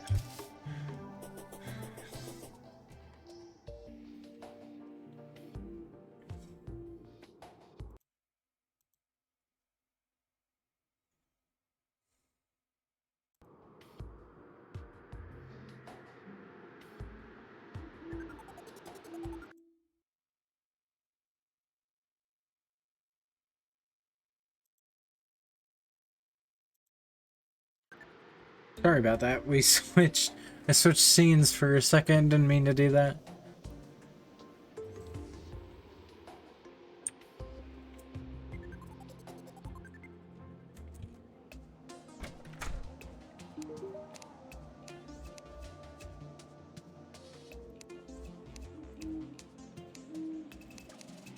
Oh, it's still less than 1% corruption. Be safe, Terraria needs you. Solitude is good, sometimes good. There's room to grow and breathe. So you sell pure powder. We don't actually want that.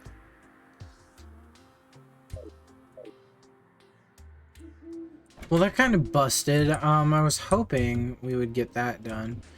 But since that it wasn't the case, we're gonna go ahead and do some more bosses. Even though I'd prefer to do them while Rax is here. Just because I'm sure he'd prefer to see it live. I unfortunately, well, I shouldn't. But I can't really, I shouldn't but do. Which is make exceptions for people. So I'm actually just gonna go and do it. It's not it.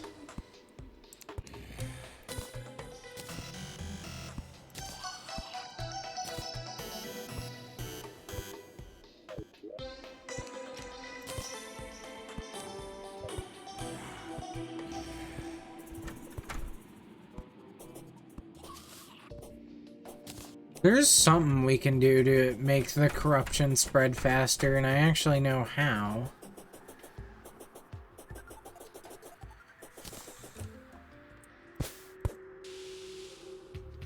Which is...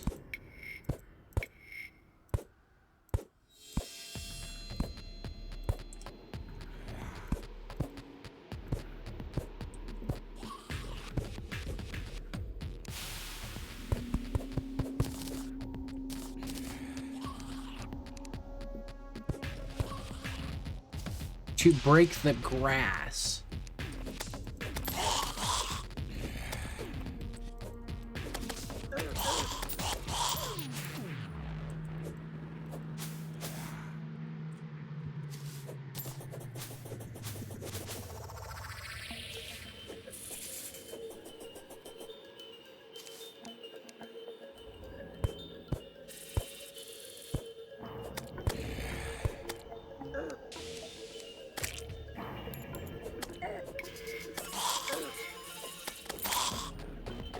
Dun, dun, dun, dun. And for those one in the chat or in like YouTube, for anybody wondering why I'm not just like playing in that world, I don't know, I feel like it's more special if we try to do as much as we can in this single world. And I would like off-screen prepare it, but then it kind of like breaks the whole thing of, yeah, I'm streaming it and like this experience is with the Twitch chat. So it's like, yeah, you know.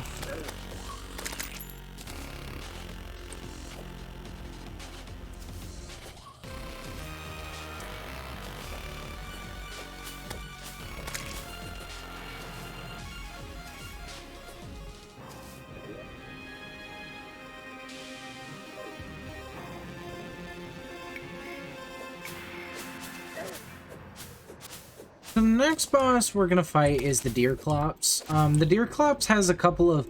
I already explained it earlier in the stream how it's all about Don't Starve, so let's talk about it in Terraria. So, it actually has a couple of unique attributes. For one, it's a boss that walks on the ground.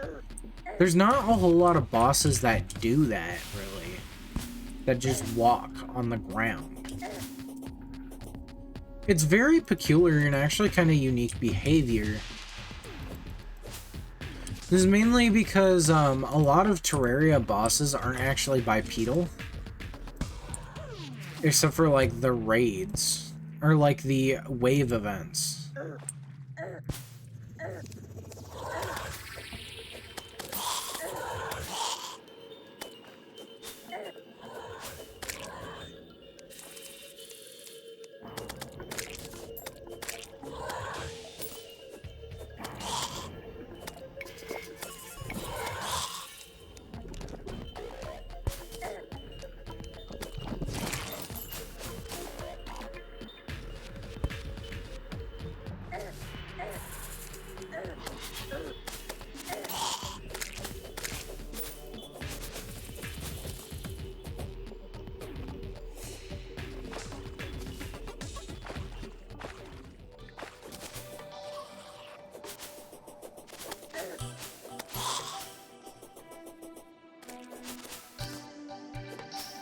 Alright, seems like our dropped frames kind of evened out and eventually stopped.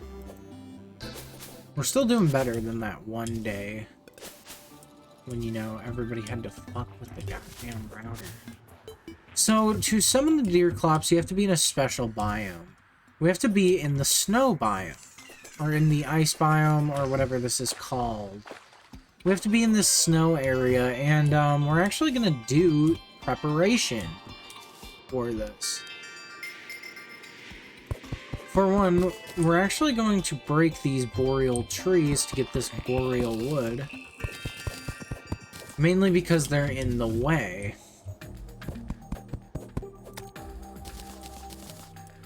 This will also give us a plum.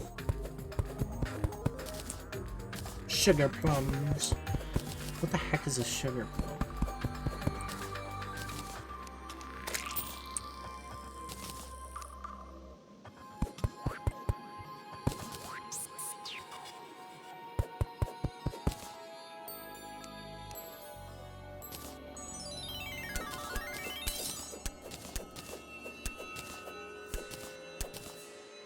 I brought a mining potion with me.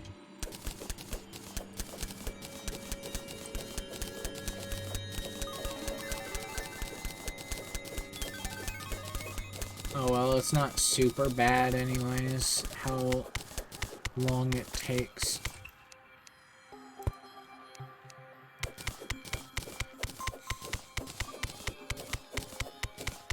So, we're going to go ahead and do what's called arena for we're going to make an arena for this, and by doing this, there's going to be a couple of nuances to making an arena.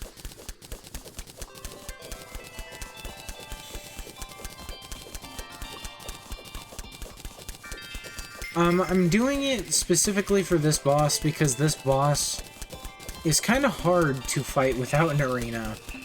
The other bosses have been doable up to this point without the arena.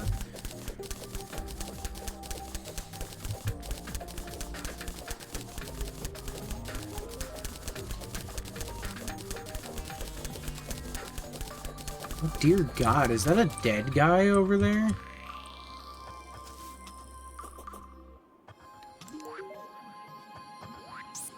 Oh!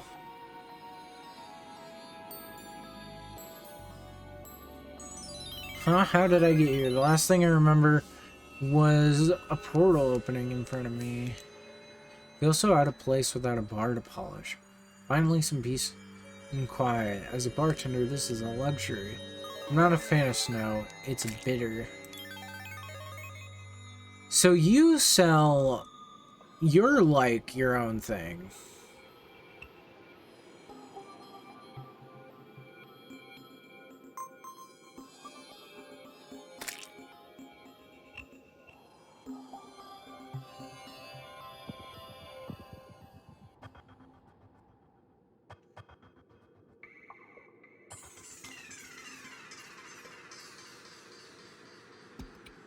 So, this is Ted, the bartender. He's a very interesting character. He is a crossover NPC from the game Dungeon Defenders 2.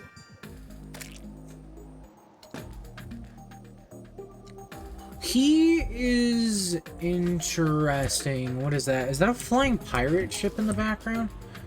It is. What the heck? That's weird. So, this is Ted. For starters, take a few of these defender medals on the house. I've got some special defenses you can purchase. First thing you need to know are the special artifacts I've got disabled, but only if you've got some defender medals. You can use these artifacts to create traps and defensive towers. Doing so consumes Etherian mana. A special energy dropped only by members of the Old One's army.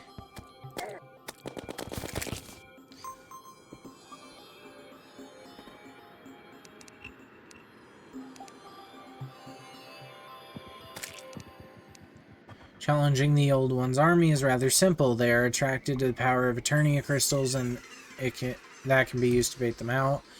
To place an Eternia crystal, you must obtain an Eternia crystal and stand to put it on. It just so happens you can buy them from me. You'll want to place your Eternia crystal stand in a pretty flat, open area. Lots of walls and stuff might make it pretty difficult to protect. Once your stand is set up, just interact with it while holding the Eternia crystal and prepare for a fight. Of course, you can't let the Old One's army destroy the crystal. This will have catastrophic consequences for my homeworld of Etheria.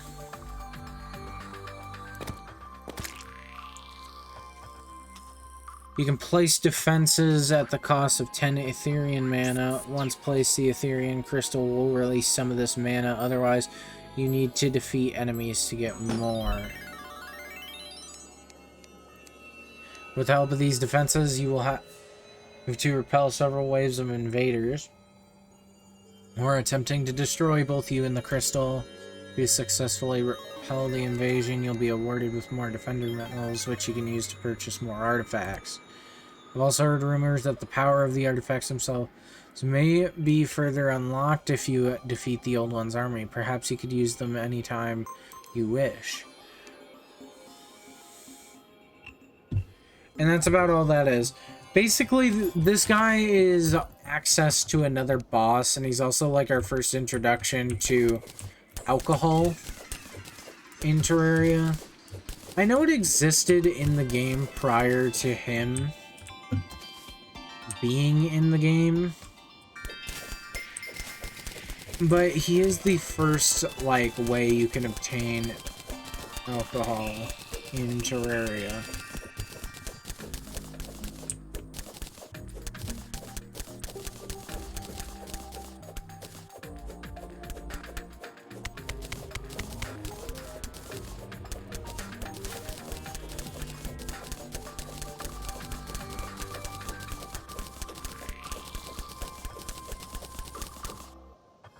Time is it?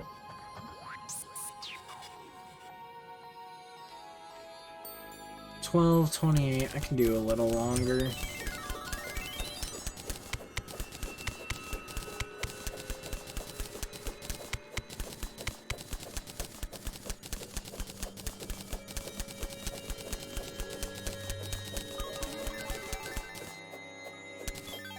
Whoa, that was weird.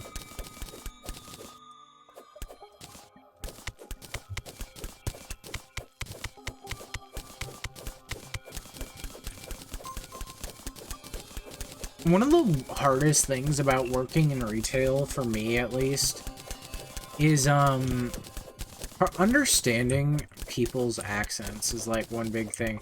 And I feel bad because sometimes I make comments about people's accents, and I know it, like, for some people it's like, oh, you shouldn't talk about their accent because it makes them feel uncomfortable. But it's like they have an accent. Everybody has an accent. It's just the way you talk where you come from. Whether it's based on your language, not like there's a thing where it's like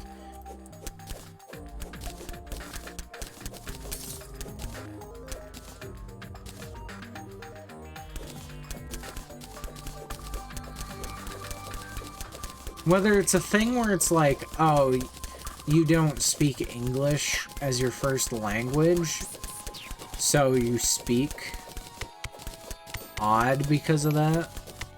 It's like one of those things where I feel like the like politically correct thing about like accents are not politically correct at all. Where it's like, why is it that we shouldn't acknowledge that we're different when we should just find the beauty in the fact that we're different as people? And it's like,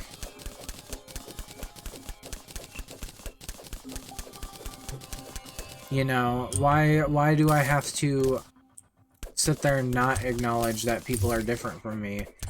It's like by doing that, it just makes me seem like a dick.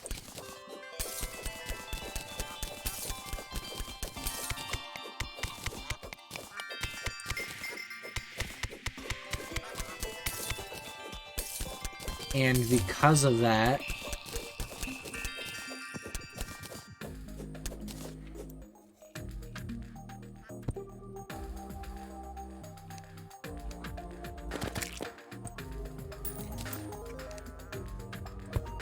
it's like, it makes me feel bad about it. About, like, not understanding these people's accents. Also, again, I'm going to iterate this. I'm not really doing multiplayer stuff. Mainly just because I like to play solo.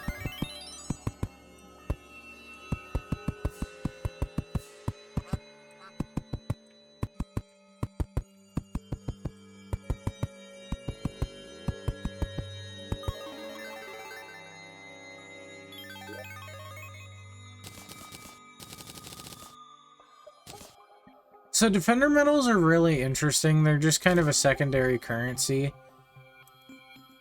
But weirdly, they cannot go in your coins spot. Which, I know for some people, it makes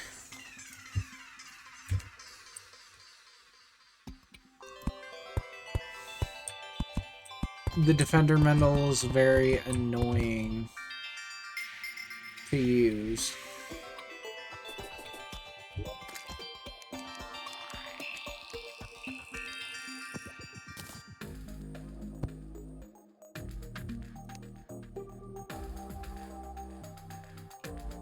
But yeah, boreal wood looks really nice, by the way. Unfortunately, it just acts like normal wood. The helmet looks cool and everything.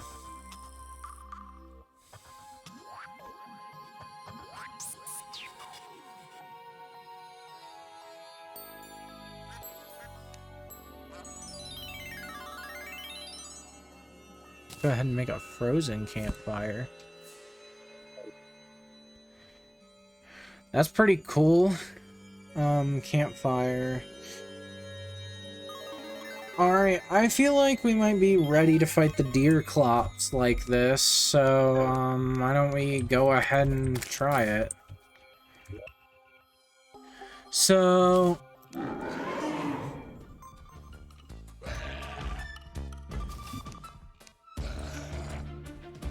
oh god.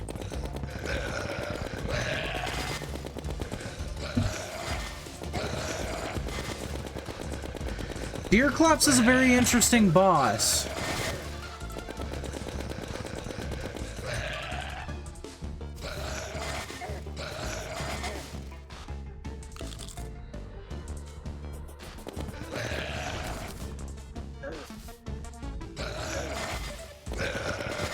It is one of the only bosses I know that will inflict the slowness debuff to you.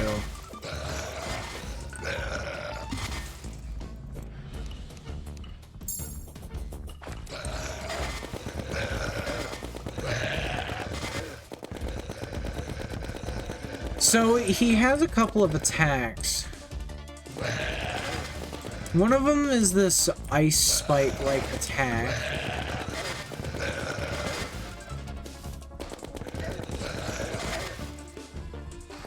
We're moving so slow,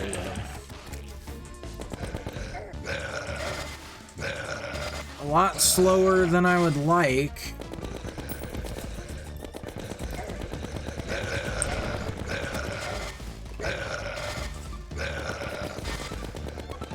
So when you get a certain distance from the Deerclops, you actually can no longer damage it. It gains this shadow armor-like effect.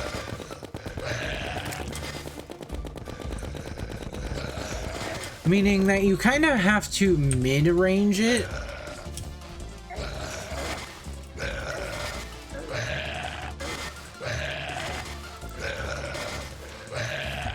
And this can make fighting it very difficult. But oh my god, this song. Song is called EFS of Winter, which stands for Epic Fight Song. And this is a Terraria mix by Clay Entertainment. So it's actually done in the style of the Terraria song.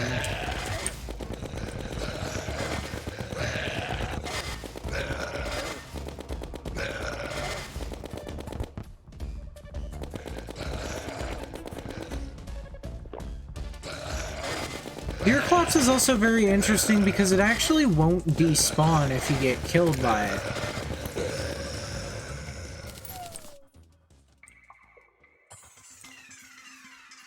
Oh my god.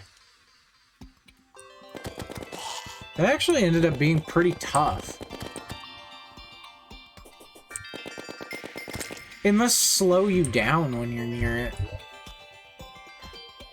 So we got a new axe, Lucy the Axe, which is an immediate upgrade to the Bloodlust Cluster. So Lucy the Axe is actually a pseudo character. And it's very interesting. So if we throw Lucy,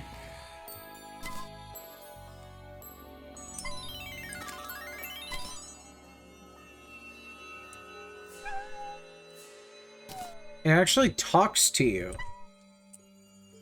This is because Lucy, from what I remember, has like a soul or something. But Lucy is actually one of the first weapons we have that has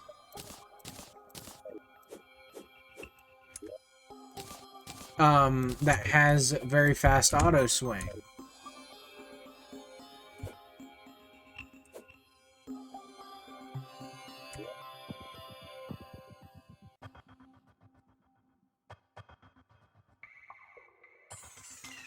And while it is still technically outclassed by this, we could always reforge it.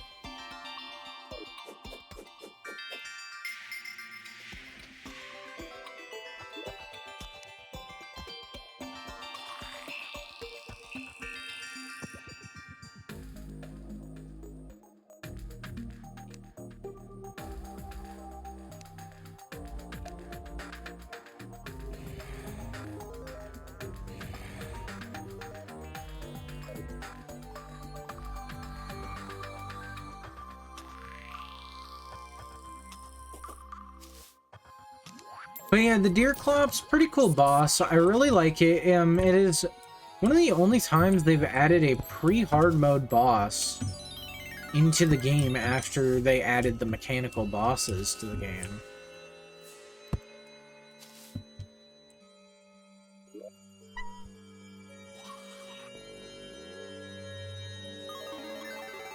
So I'll go ahead and keep Lucy the Axe.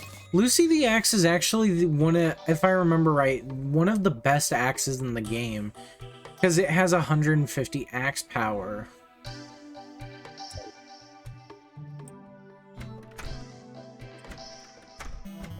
But yeah, you can fight the Deerclops with a melee build. It is just very difficult. And you would need the Crimson Armor, as I used for it. And even then, like, you'd still want to bring buffs. I didn't bring Iron Skin.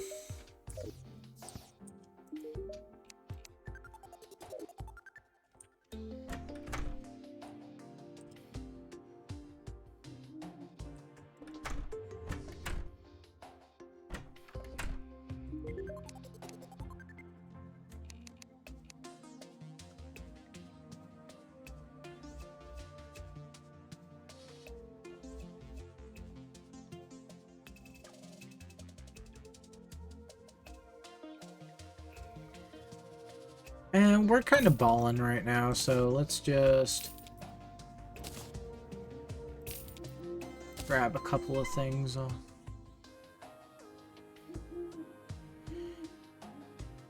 So yeah, Lucy will occasionally... the thing about carrying Lucy in your inventory is it actually talks to you.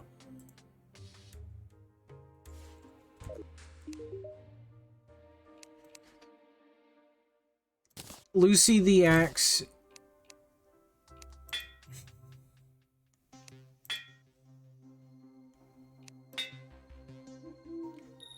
Hell yeah, legendary Lucy.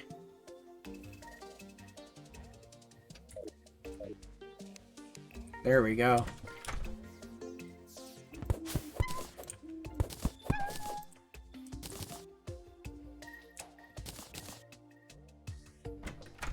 Now, Lucy is actually used by a character, is the signature item of a character in Don't Starve by the name of Woody. He's very interesting because he has a were-Woody transformation where he can transform into a plethora of animals. One of them being a were-beaver, which allows him to cut down trees.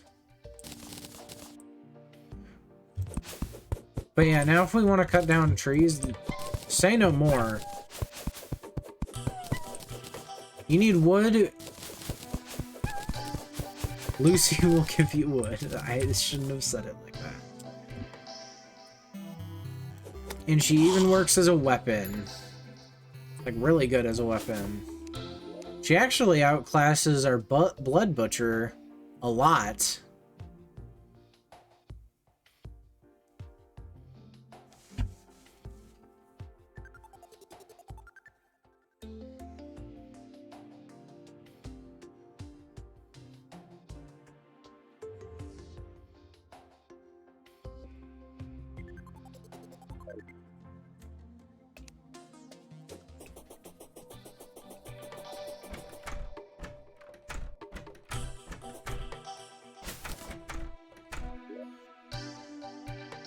Also, the ruler is a weapon. It acts like a short sword that can be rapidly swung, which is really interesting. So we got the rocket shoes and we got the Tinkerer's Workshop. We're gonna go ahead and place our Tinkerer's Workshop.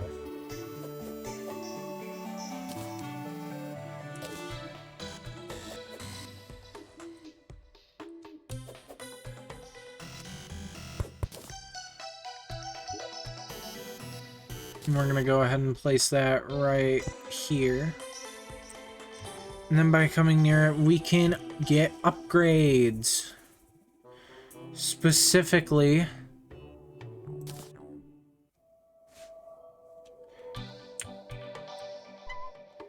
we can make the Spectre boots by combining the Flurry Blue, by combining any variant of the Flurry boots, or the Dune, being like the Dune Rider boots, the Hermes boots, or the Flurry boots. You can make the Spectre boots, a combination of the Hermes boots and the rocket boots. It gives you the speed boost effect. It will give you the speed boost effect.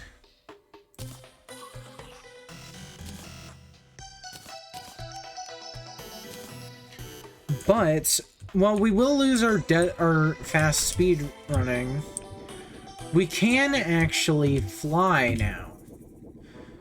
Meaning that we now have, like, almost the best double jump that we can get.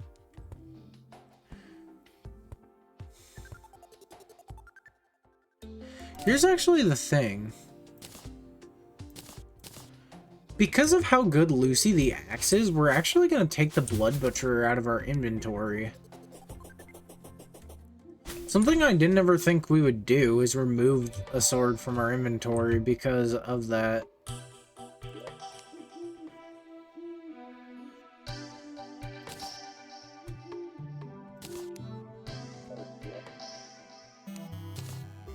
But yeah, let's quick stack to all the chests. Let's get a foe, an iron skin potion,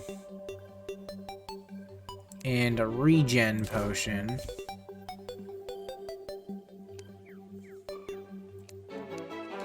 While we're at it, we'll place the dungeon defender medal, or the defender medals here. And we'll also place... item. Oh, we actually have a forest pylon. Why don't we go ahead and place this? Well, you might be saying, oh, it's kind of a waste. It will actually save us time getting to the desert. So now, if I zoom out, we can actually teleport really fast.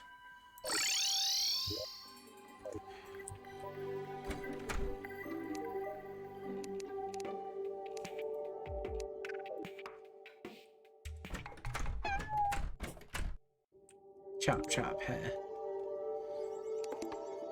It sounds like a cat meowing. So yeah, before we even had a chance really to use the legendary Bloodlust Cluster, we actually like already outclassed both it and our sword with an axe.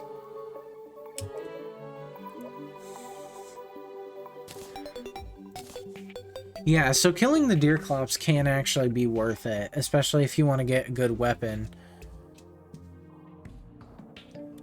One thing I've actually neglected to, say is that there are actually Master Mode exclusive stuff. One of these is that each boss has a pet variant that can only be gotten in Master Mode. I've failed to mention this for a couple of reasons, mainly just because I wasn't super focused on what we could be doing if we were playing Master Mode, but more focused on what we can be doing as of right now.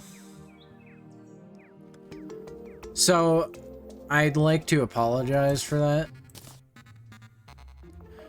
but it's not really a big deal. The gist of it is that, yeah, ultimately there is stuff you can do in Master Mode that you can't do in the base game. Well, Master Mode isn't actually a DLC. I say it like it's a DLC. Let's put the cat.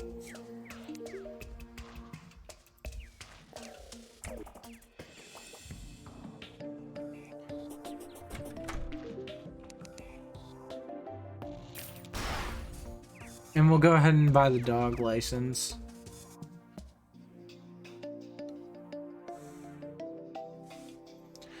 The cat license and the dog license are both things sold by the zoologist that will generate a new NPC, the cat and dog NPC.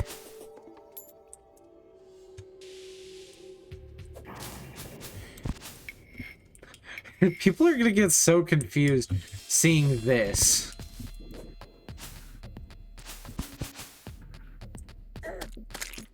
Ooh, it is spreading. You can see it.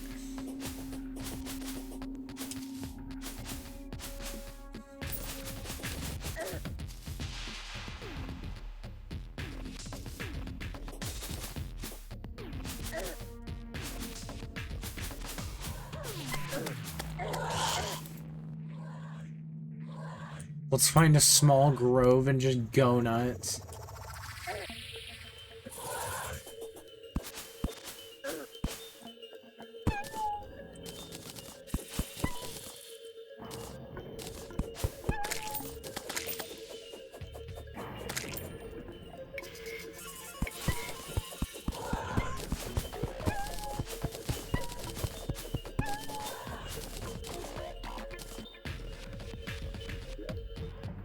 It does get somewhat annoying, mainly just when you're trying to read stuff you picked up.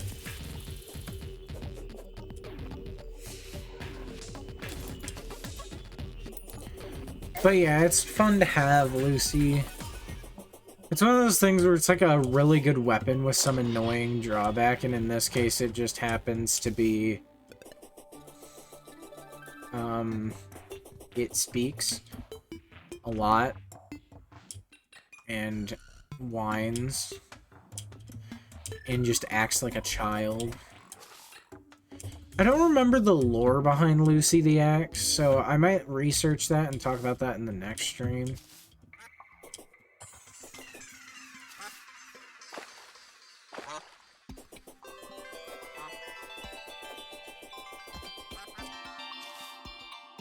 But, we're actually going to fight another boss. We need to make...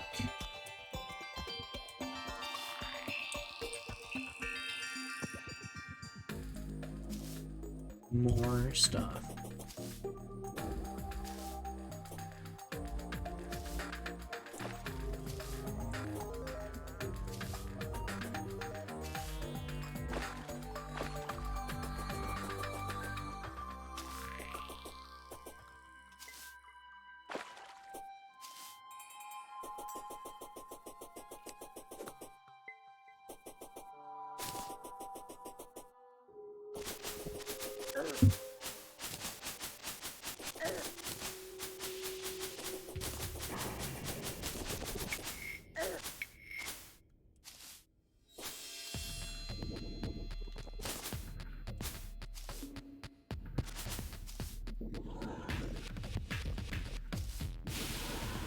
But yeah, it is really nice to have, like, maximum mobility now. I really do need to up these Spectre boots so they give me more mobility. So, let's talk to this old man. He says, "Come back at night if you wish to enter. My master cannot be summoned under the light of day. I cannot let you enter until you free me of my curse."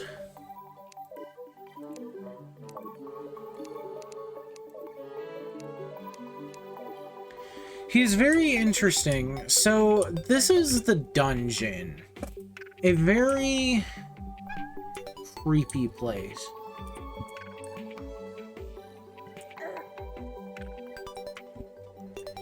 A very, very creepy place.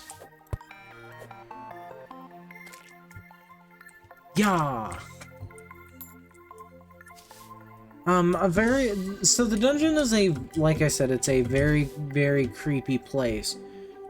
It has a lot of lore implications that I'm not actually sure if I should go into right now.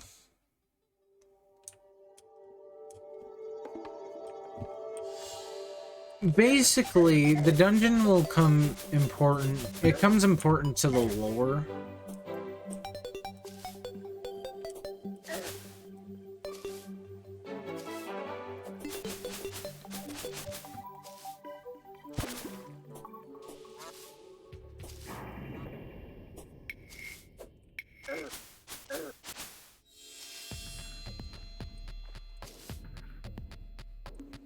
But yeah, you can actually see, like, corpses of these giant monsters in the background, which I don't think have been actually elaborated on. My whole thing was that maybe it was some giant creature that just, like, showed up in the Crimson, and the Crimson killed it. We might go over lore in the next stream, but I would have to find, like, all the lore pages and everything.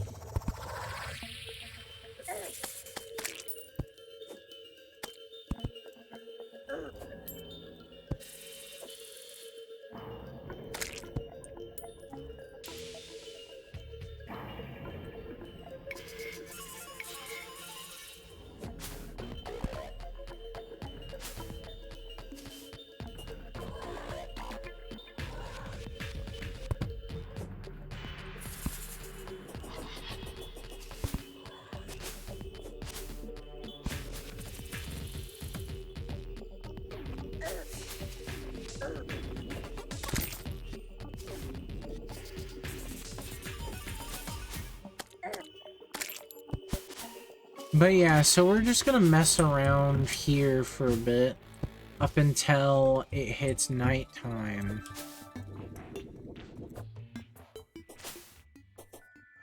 The next boss we're fighting is definitely no joke. It is one of the other three main bosses. So basically the main three bosses, or the main four bosses in pre-hard mode are the Eye of Cthulhu, the Brain of Cthulhu, or Eater of Worlds. Well, the Brain of Cthulhu and Eater of Worlds, and then, of course, the, next boss we're fighting. And this next boss we're fighting goes by the name of Skeletron. A very peculiar name, I know. But Skeletron is no joke. I consider Skeletron to be one of the harder pre-hard mode bosses. Even though I think it might have less health than the Deerclops. Mainly because it consists of three main entities. And they're all like very considerably tanky.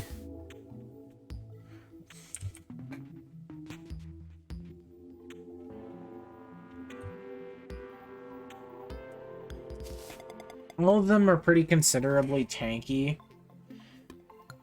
And, they can damage you. Later on, Skeletron has an upgraded form.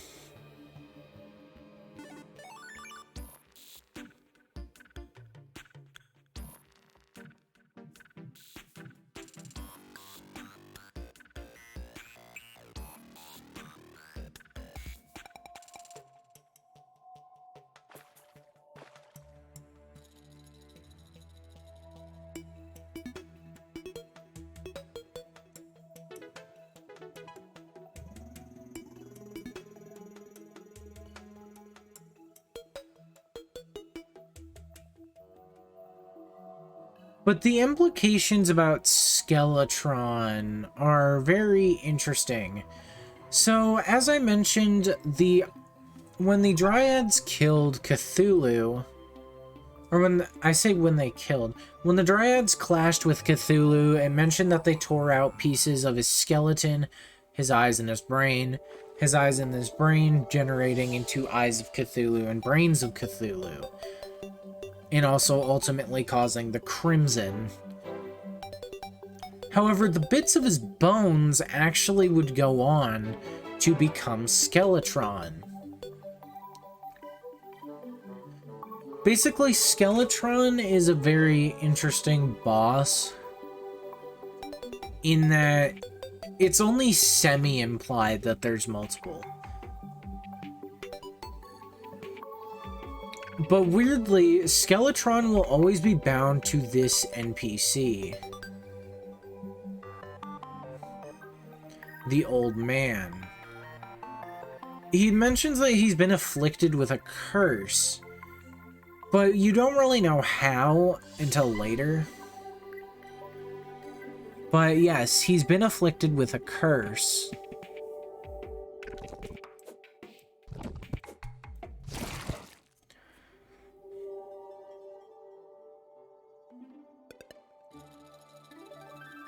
Basically, he's been cursed to be bound to Skeletron. However, right now he is in a lot of pain and is over Skeletron's control.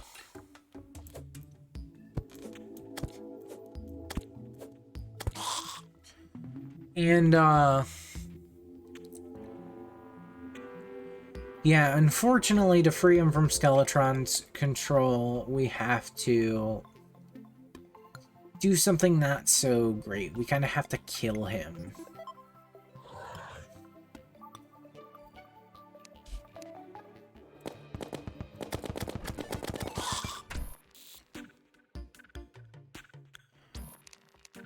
Anyways, I'm gonna light this place up right now.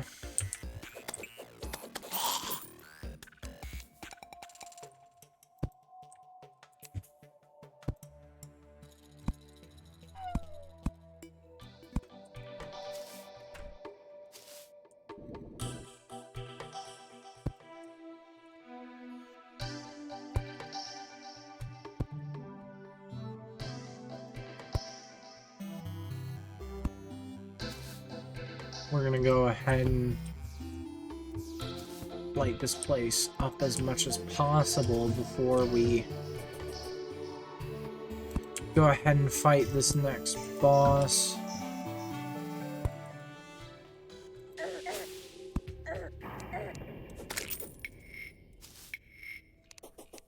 Because this next one might give us a bit of trouble.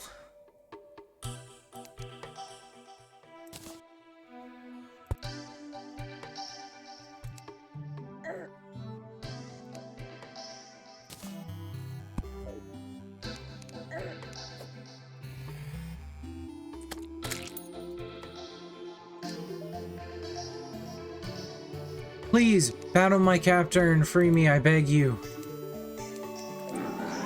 And boom. Skeletron. Skeletron is very interesting because there are 3 entities named Skeletron. He has 2 hands.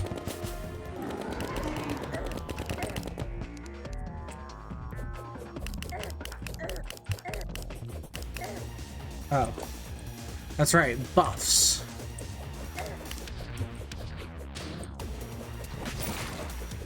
And it is better to fight Skeletron ranged. However, using Lucy here, we can actually inflict a lot of damage. The main trick is to destroy the hands first before going for the rest of the body, and this is a lot easier than I remember. Once destroying the hands, you can go for the head. And basically, he'll do this thing where he waves his hands around and then he mainly tries to hit you with his hands using these weird swiping motions.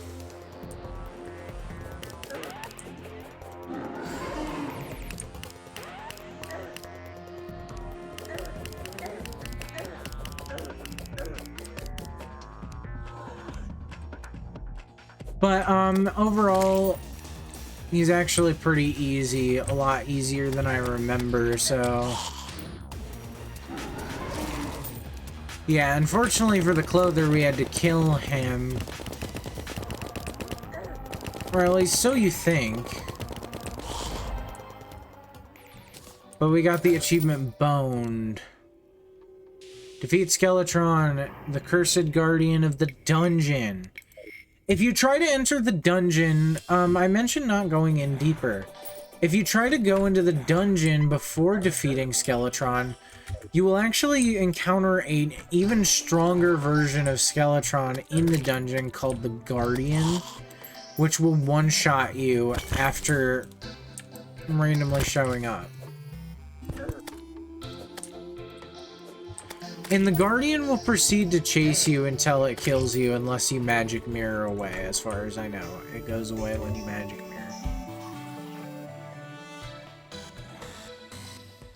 Speaking of magic mirror, let's go home.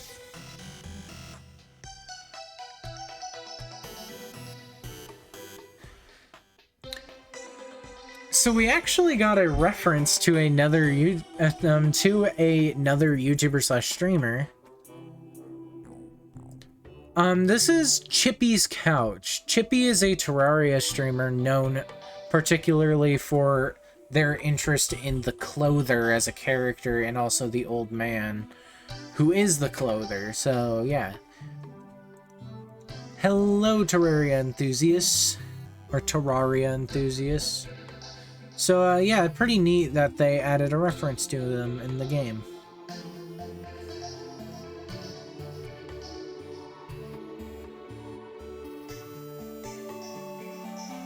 Oh, we managed to get a vicious not a vicious mushroom, but we managed to get a vile mushroom. So why don't we go ahead and make some more powder.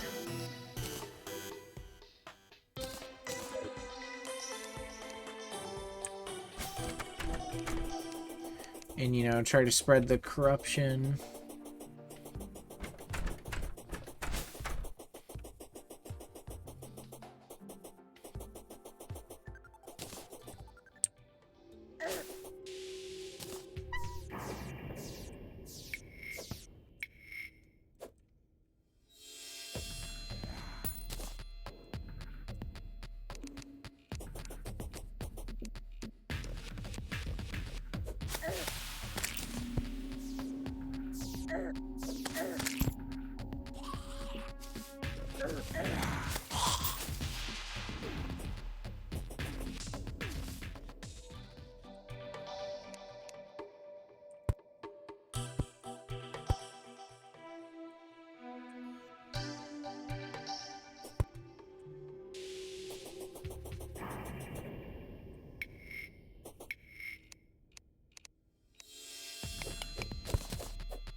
So Crimstone can actually be corrupted even though it is already a corrupted block. If we go ahead and throw a bunch of this stuff, a bunch of this vile powder on it, and break it, you will see it's become Ebonstone.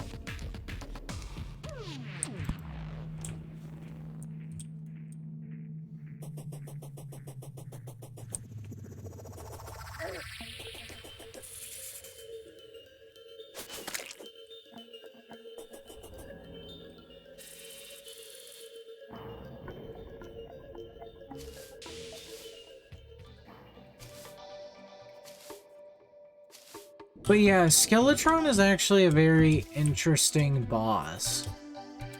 And, well, I do consider him a lot harder than he actually is, mainly just because of memory. He is one of the easier bosses, because he doesn't actually do much, unlike Deerclops, who actually has complex attack patterns, and Queen Bee, who actually requires you to use a lot of strategy to fight her. Actually, Queen Bee was the first fight we had to really arena for. Speaking of which, Queen Bee is still our next target. But we do have access to the dungeon.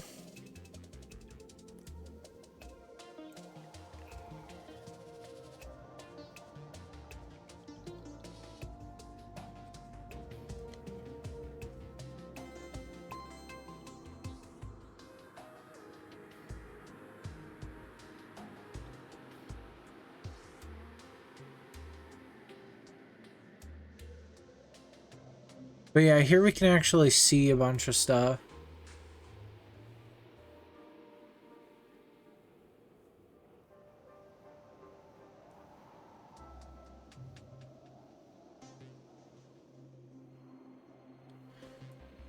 I'm not really going to be going over a lot of this, but I'm just showing all this.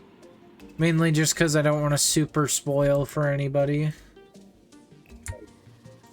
But yeah, Skeletron has a lot of interesting lore applications because it almost implies with stuff we find out later, lore-wise, about how, like, it's almost implied that Skeletron might actually be linked to Cthulhu's mind. Mainly due to the idea of how the dungeon is utilized in the lore.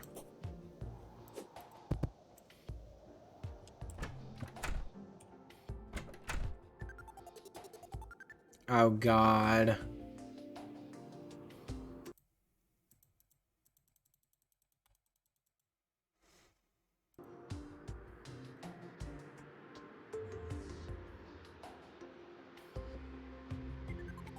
We back? Alright. Sorry, we ended up dropping to 0 kilobytes per second. So, yeah, there's really not much else for me to do today in the stream. I guess I could see what all we can do with... Here, let's talk with Trent the guide.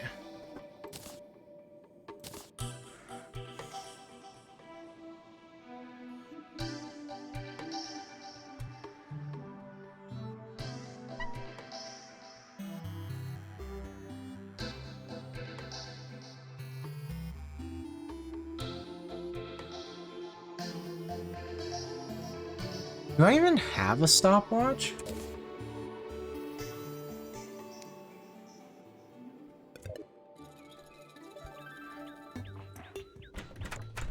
I guess we could tinker a bit since I'm really still not done or ready to be done streaming.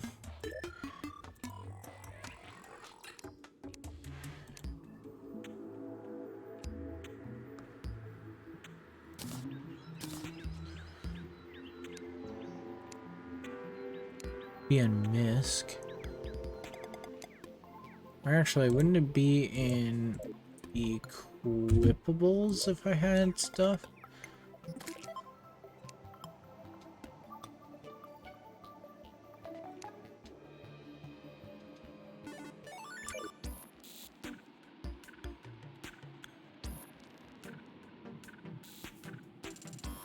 Let's Google it. DPS.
We actually do not have a DPS meter.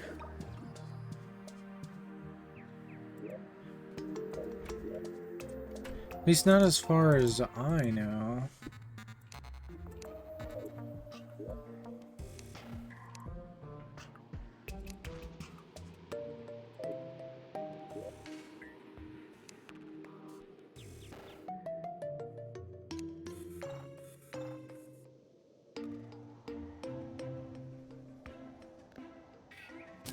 We actually have a lot of stuff that can be moved out of here.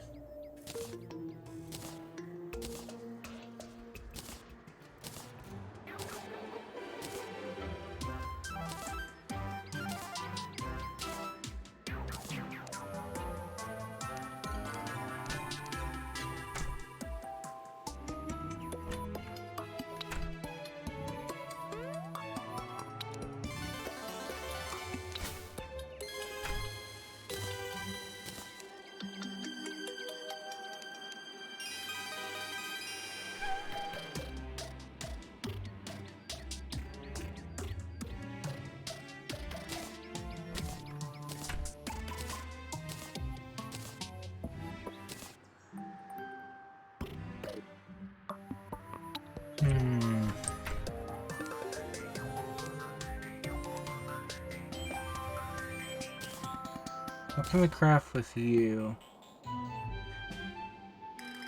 By mixing a diving helmet with this, we can make diving gear. We can make the frog flipper. Increases jump speed and allows auto jump. Frog gear.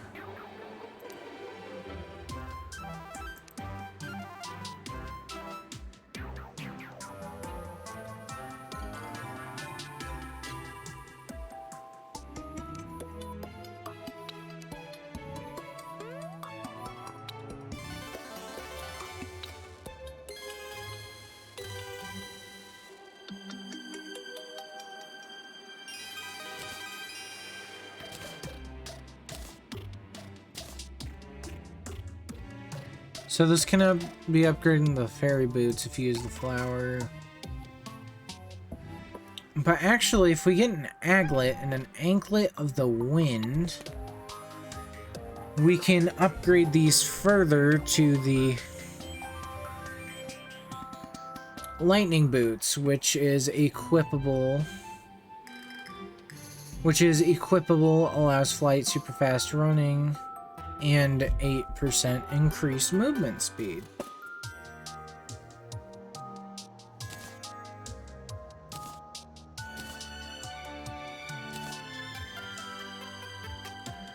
Now the blizzard can be only made into the blizzard in a balloon.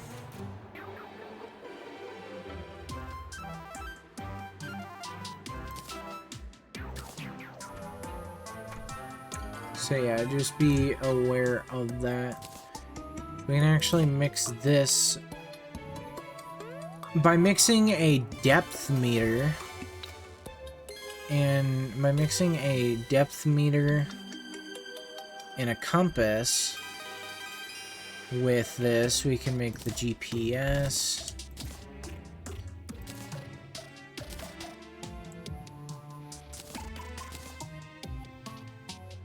By mixing the tally counter, life form analyzer, and radar, we can actually make a REK 3000, which just does all of those three.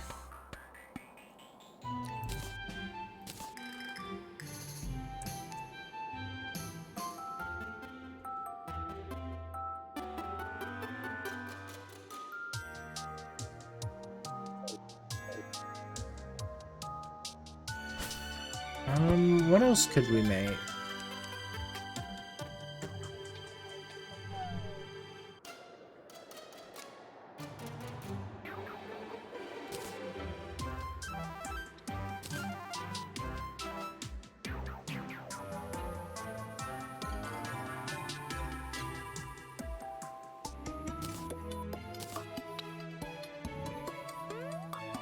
Oh yeah, I forgot, you can also make the endless quiver.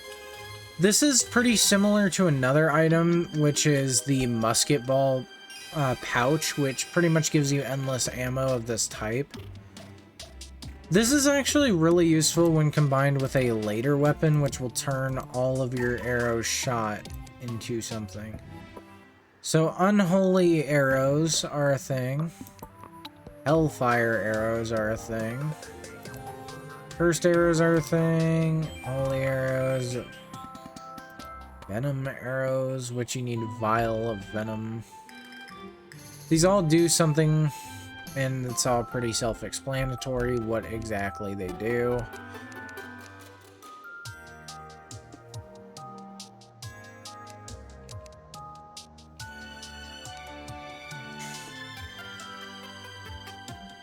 So you may actually be wondering, well, what's the big deal with bows versus guns?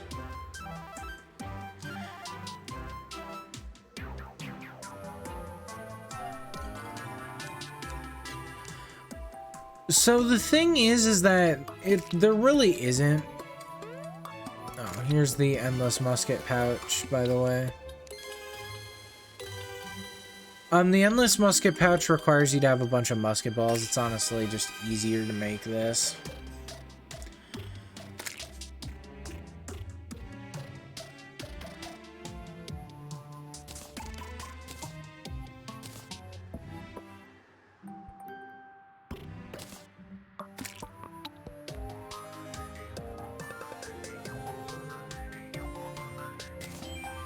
Rotten chunk can be used to make monster lasagna, a battle potion, a timeless traveler's cloak,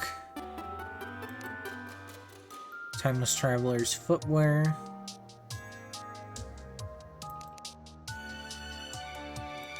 the worm food, and the mechanical worm.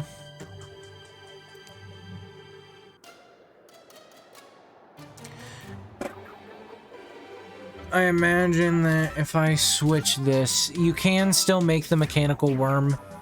Even though the destroyer is based off of a corruption boss, you can still make it in a crimson world just because there is no mechanical brain of Cthulhu, which I think is very interesting. Because there's actually like lore reasons for it, why it's like that. Do we have a could we fit that? I guess we could.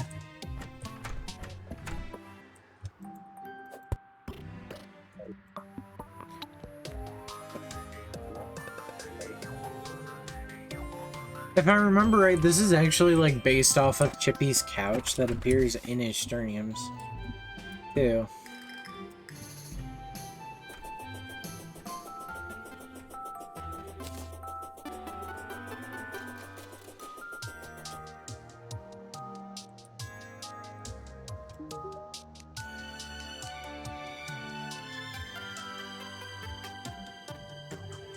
Now we can actually come to the dye trader and buy another crafting station to dye that.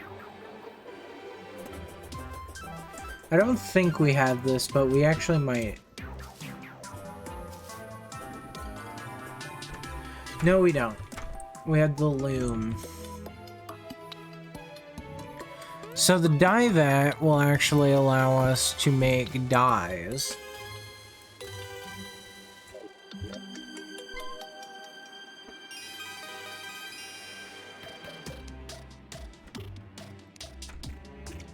Out of certain objects. And dyes are kind of their own thing that I'm gonna talk about a separate time. But we actually need to go and get cobwebs out of our mist.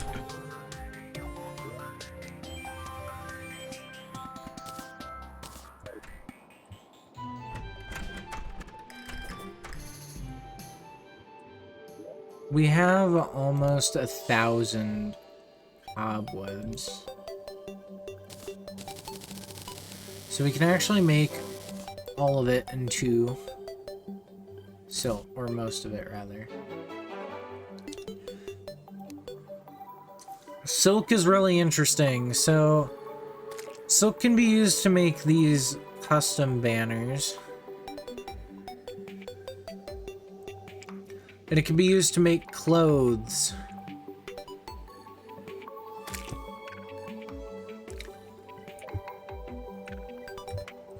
So let's take it to the guide.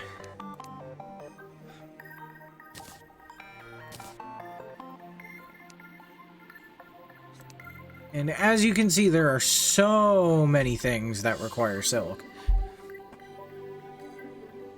You can make silk rope.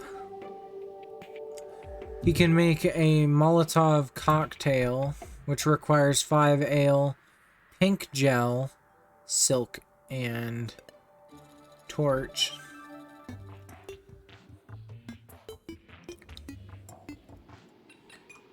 This is a pretty good weapon. It's just kind of difficult to craft and use efficiently. But not only that, we can make furniture.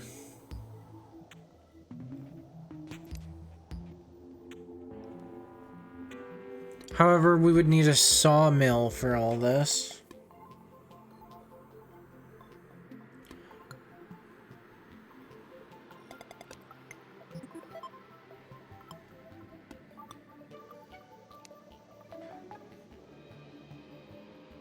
We can make the maid outfit. You can make the hero's hat, the hero shirt, and the hero's pants, which are themed after Link's main, the main outfit of the different iterations of Link from the Legends of Zelda franchise.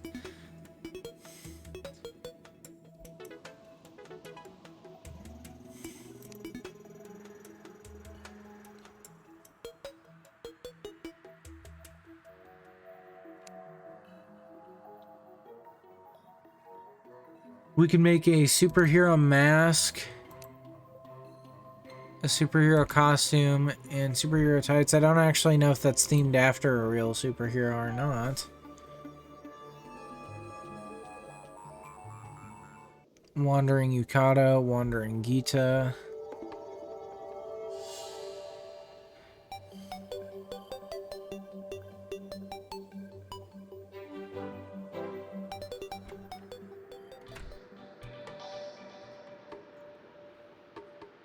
Floret protector shirt.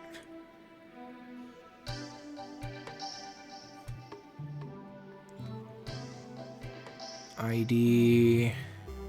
I am a duck, quack, quack, quack. Capricorn chest plate. As protective as glass. Capricorn tail. Sadly does not provide the ability to swim. Right click to transform.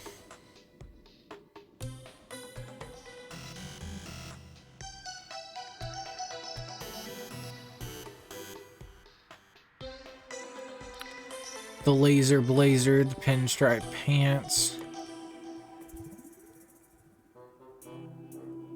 Gentleman's outfit, Firestarter sweater and the Firestarter skirt.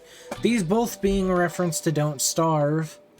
Specifically being reference to Willow. The gentleman's vest and gentleman's trousers, I actually just blanked on it for a minute, but these are also reference to Olsen's outfit, the quote-unquote main character of Don't Starve.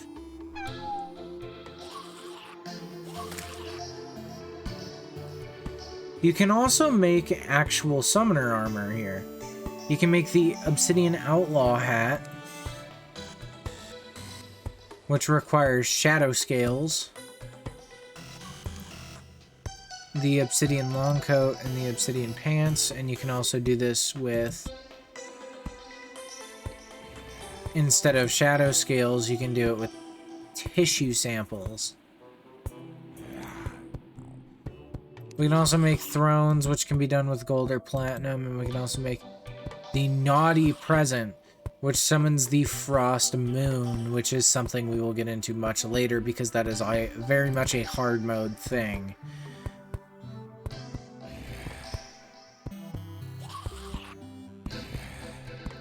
So yeah, overall, this is all the stuff the silk really does. Not all of it can be accomplished by the loom. Some of it requires a sawmill, which makes sense.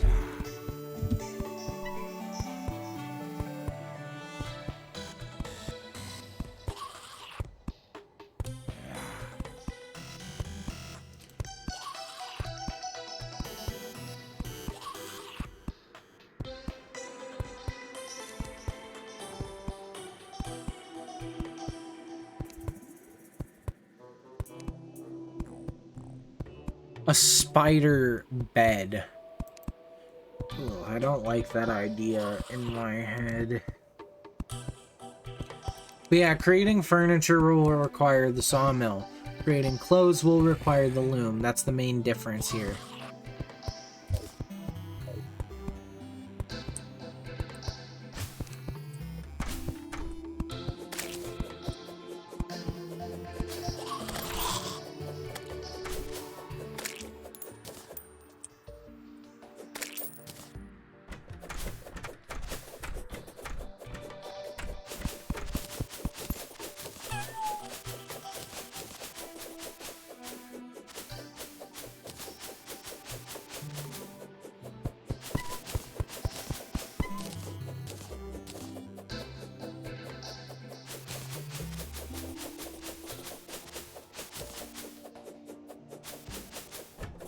But yeah, Lucy can be used for pretty much any cutting thing.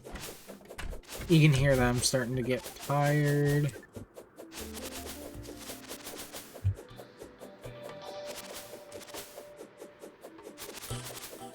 But yeah, you can cut through all sorts of stuff.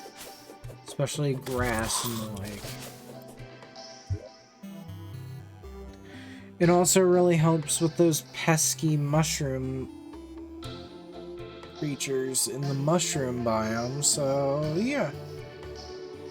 Oh, man.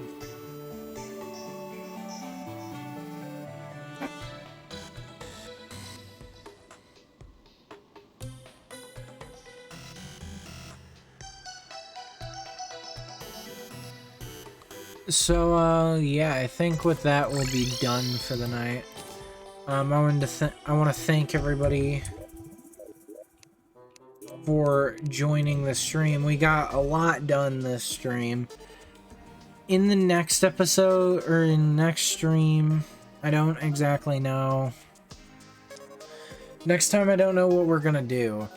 But really quick, right now the Terraria subtitle on my PC is Terraria, the Waterfall of Content, which is funny.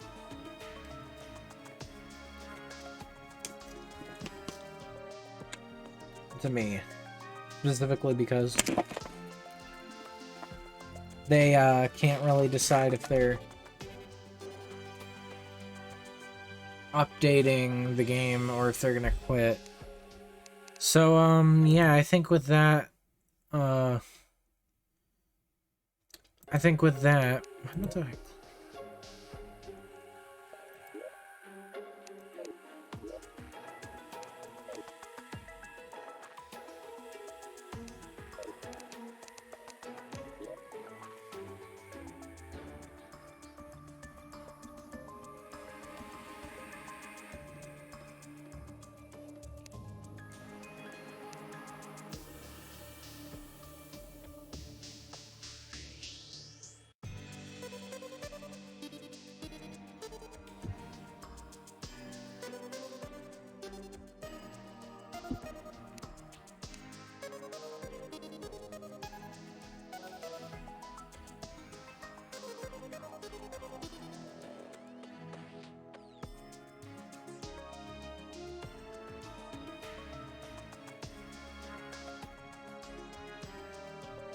Servant in training. Good little slave.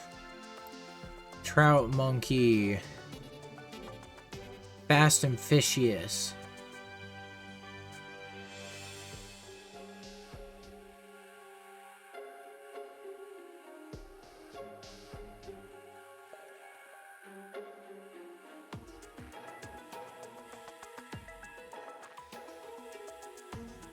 So I do want to point out that we don't actually have the topped off achievement, even though we have the maximum amount of life right now.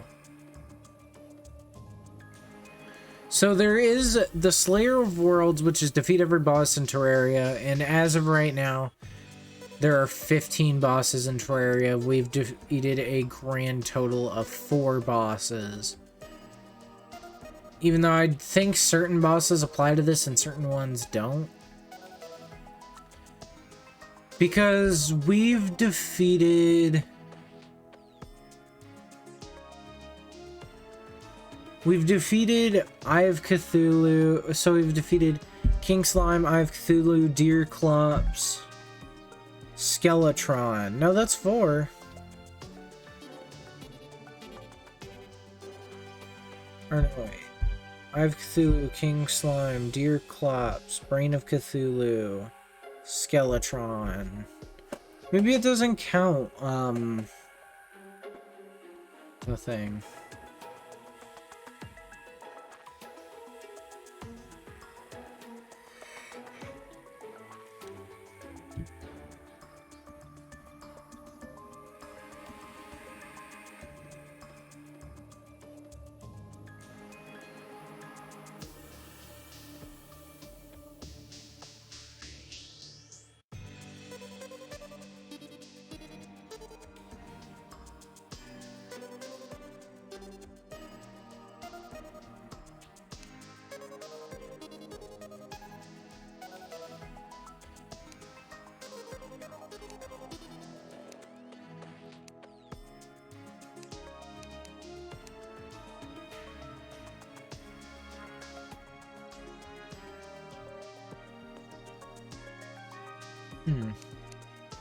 So, yeah, thank you guys for stopping by the stream today. I hope I can do more tomorrow. I'm glad the frame rates were significantly better on I'm glad they were significantly better on this stream than they were last time.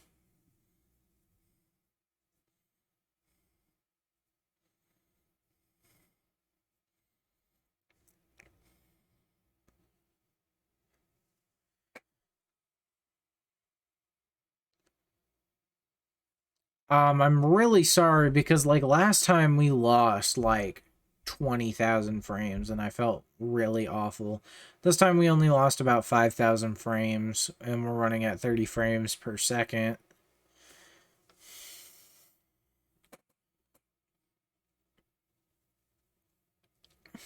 So yeah.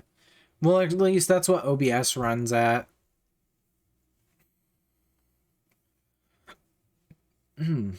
Excuse me. So, yeah. I guess I'll see everybody in the next stream. So, till then.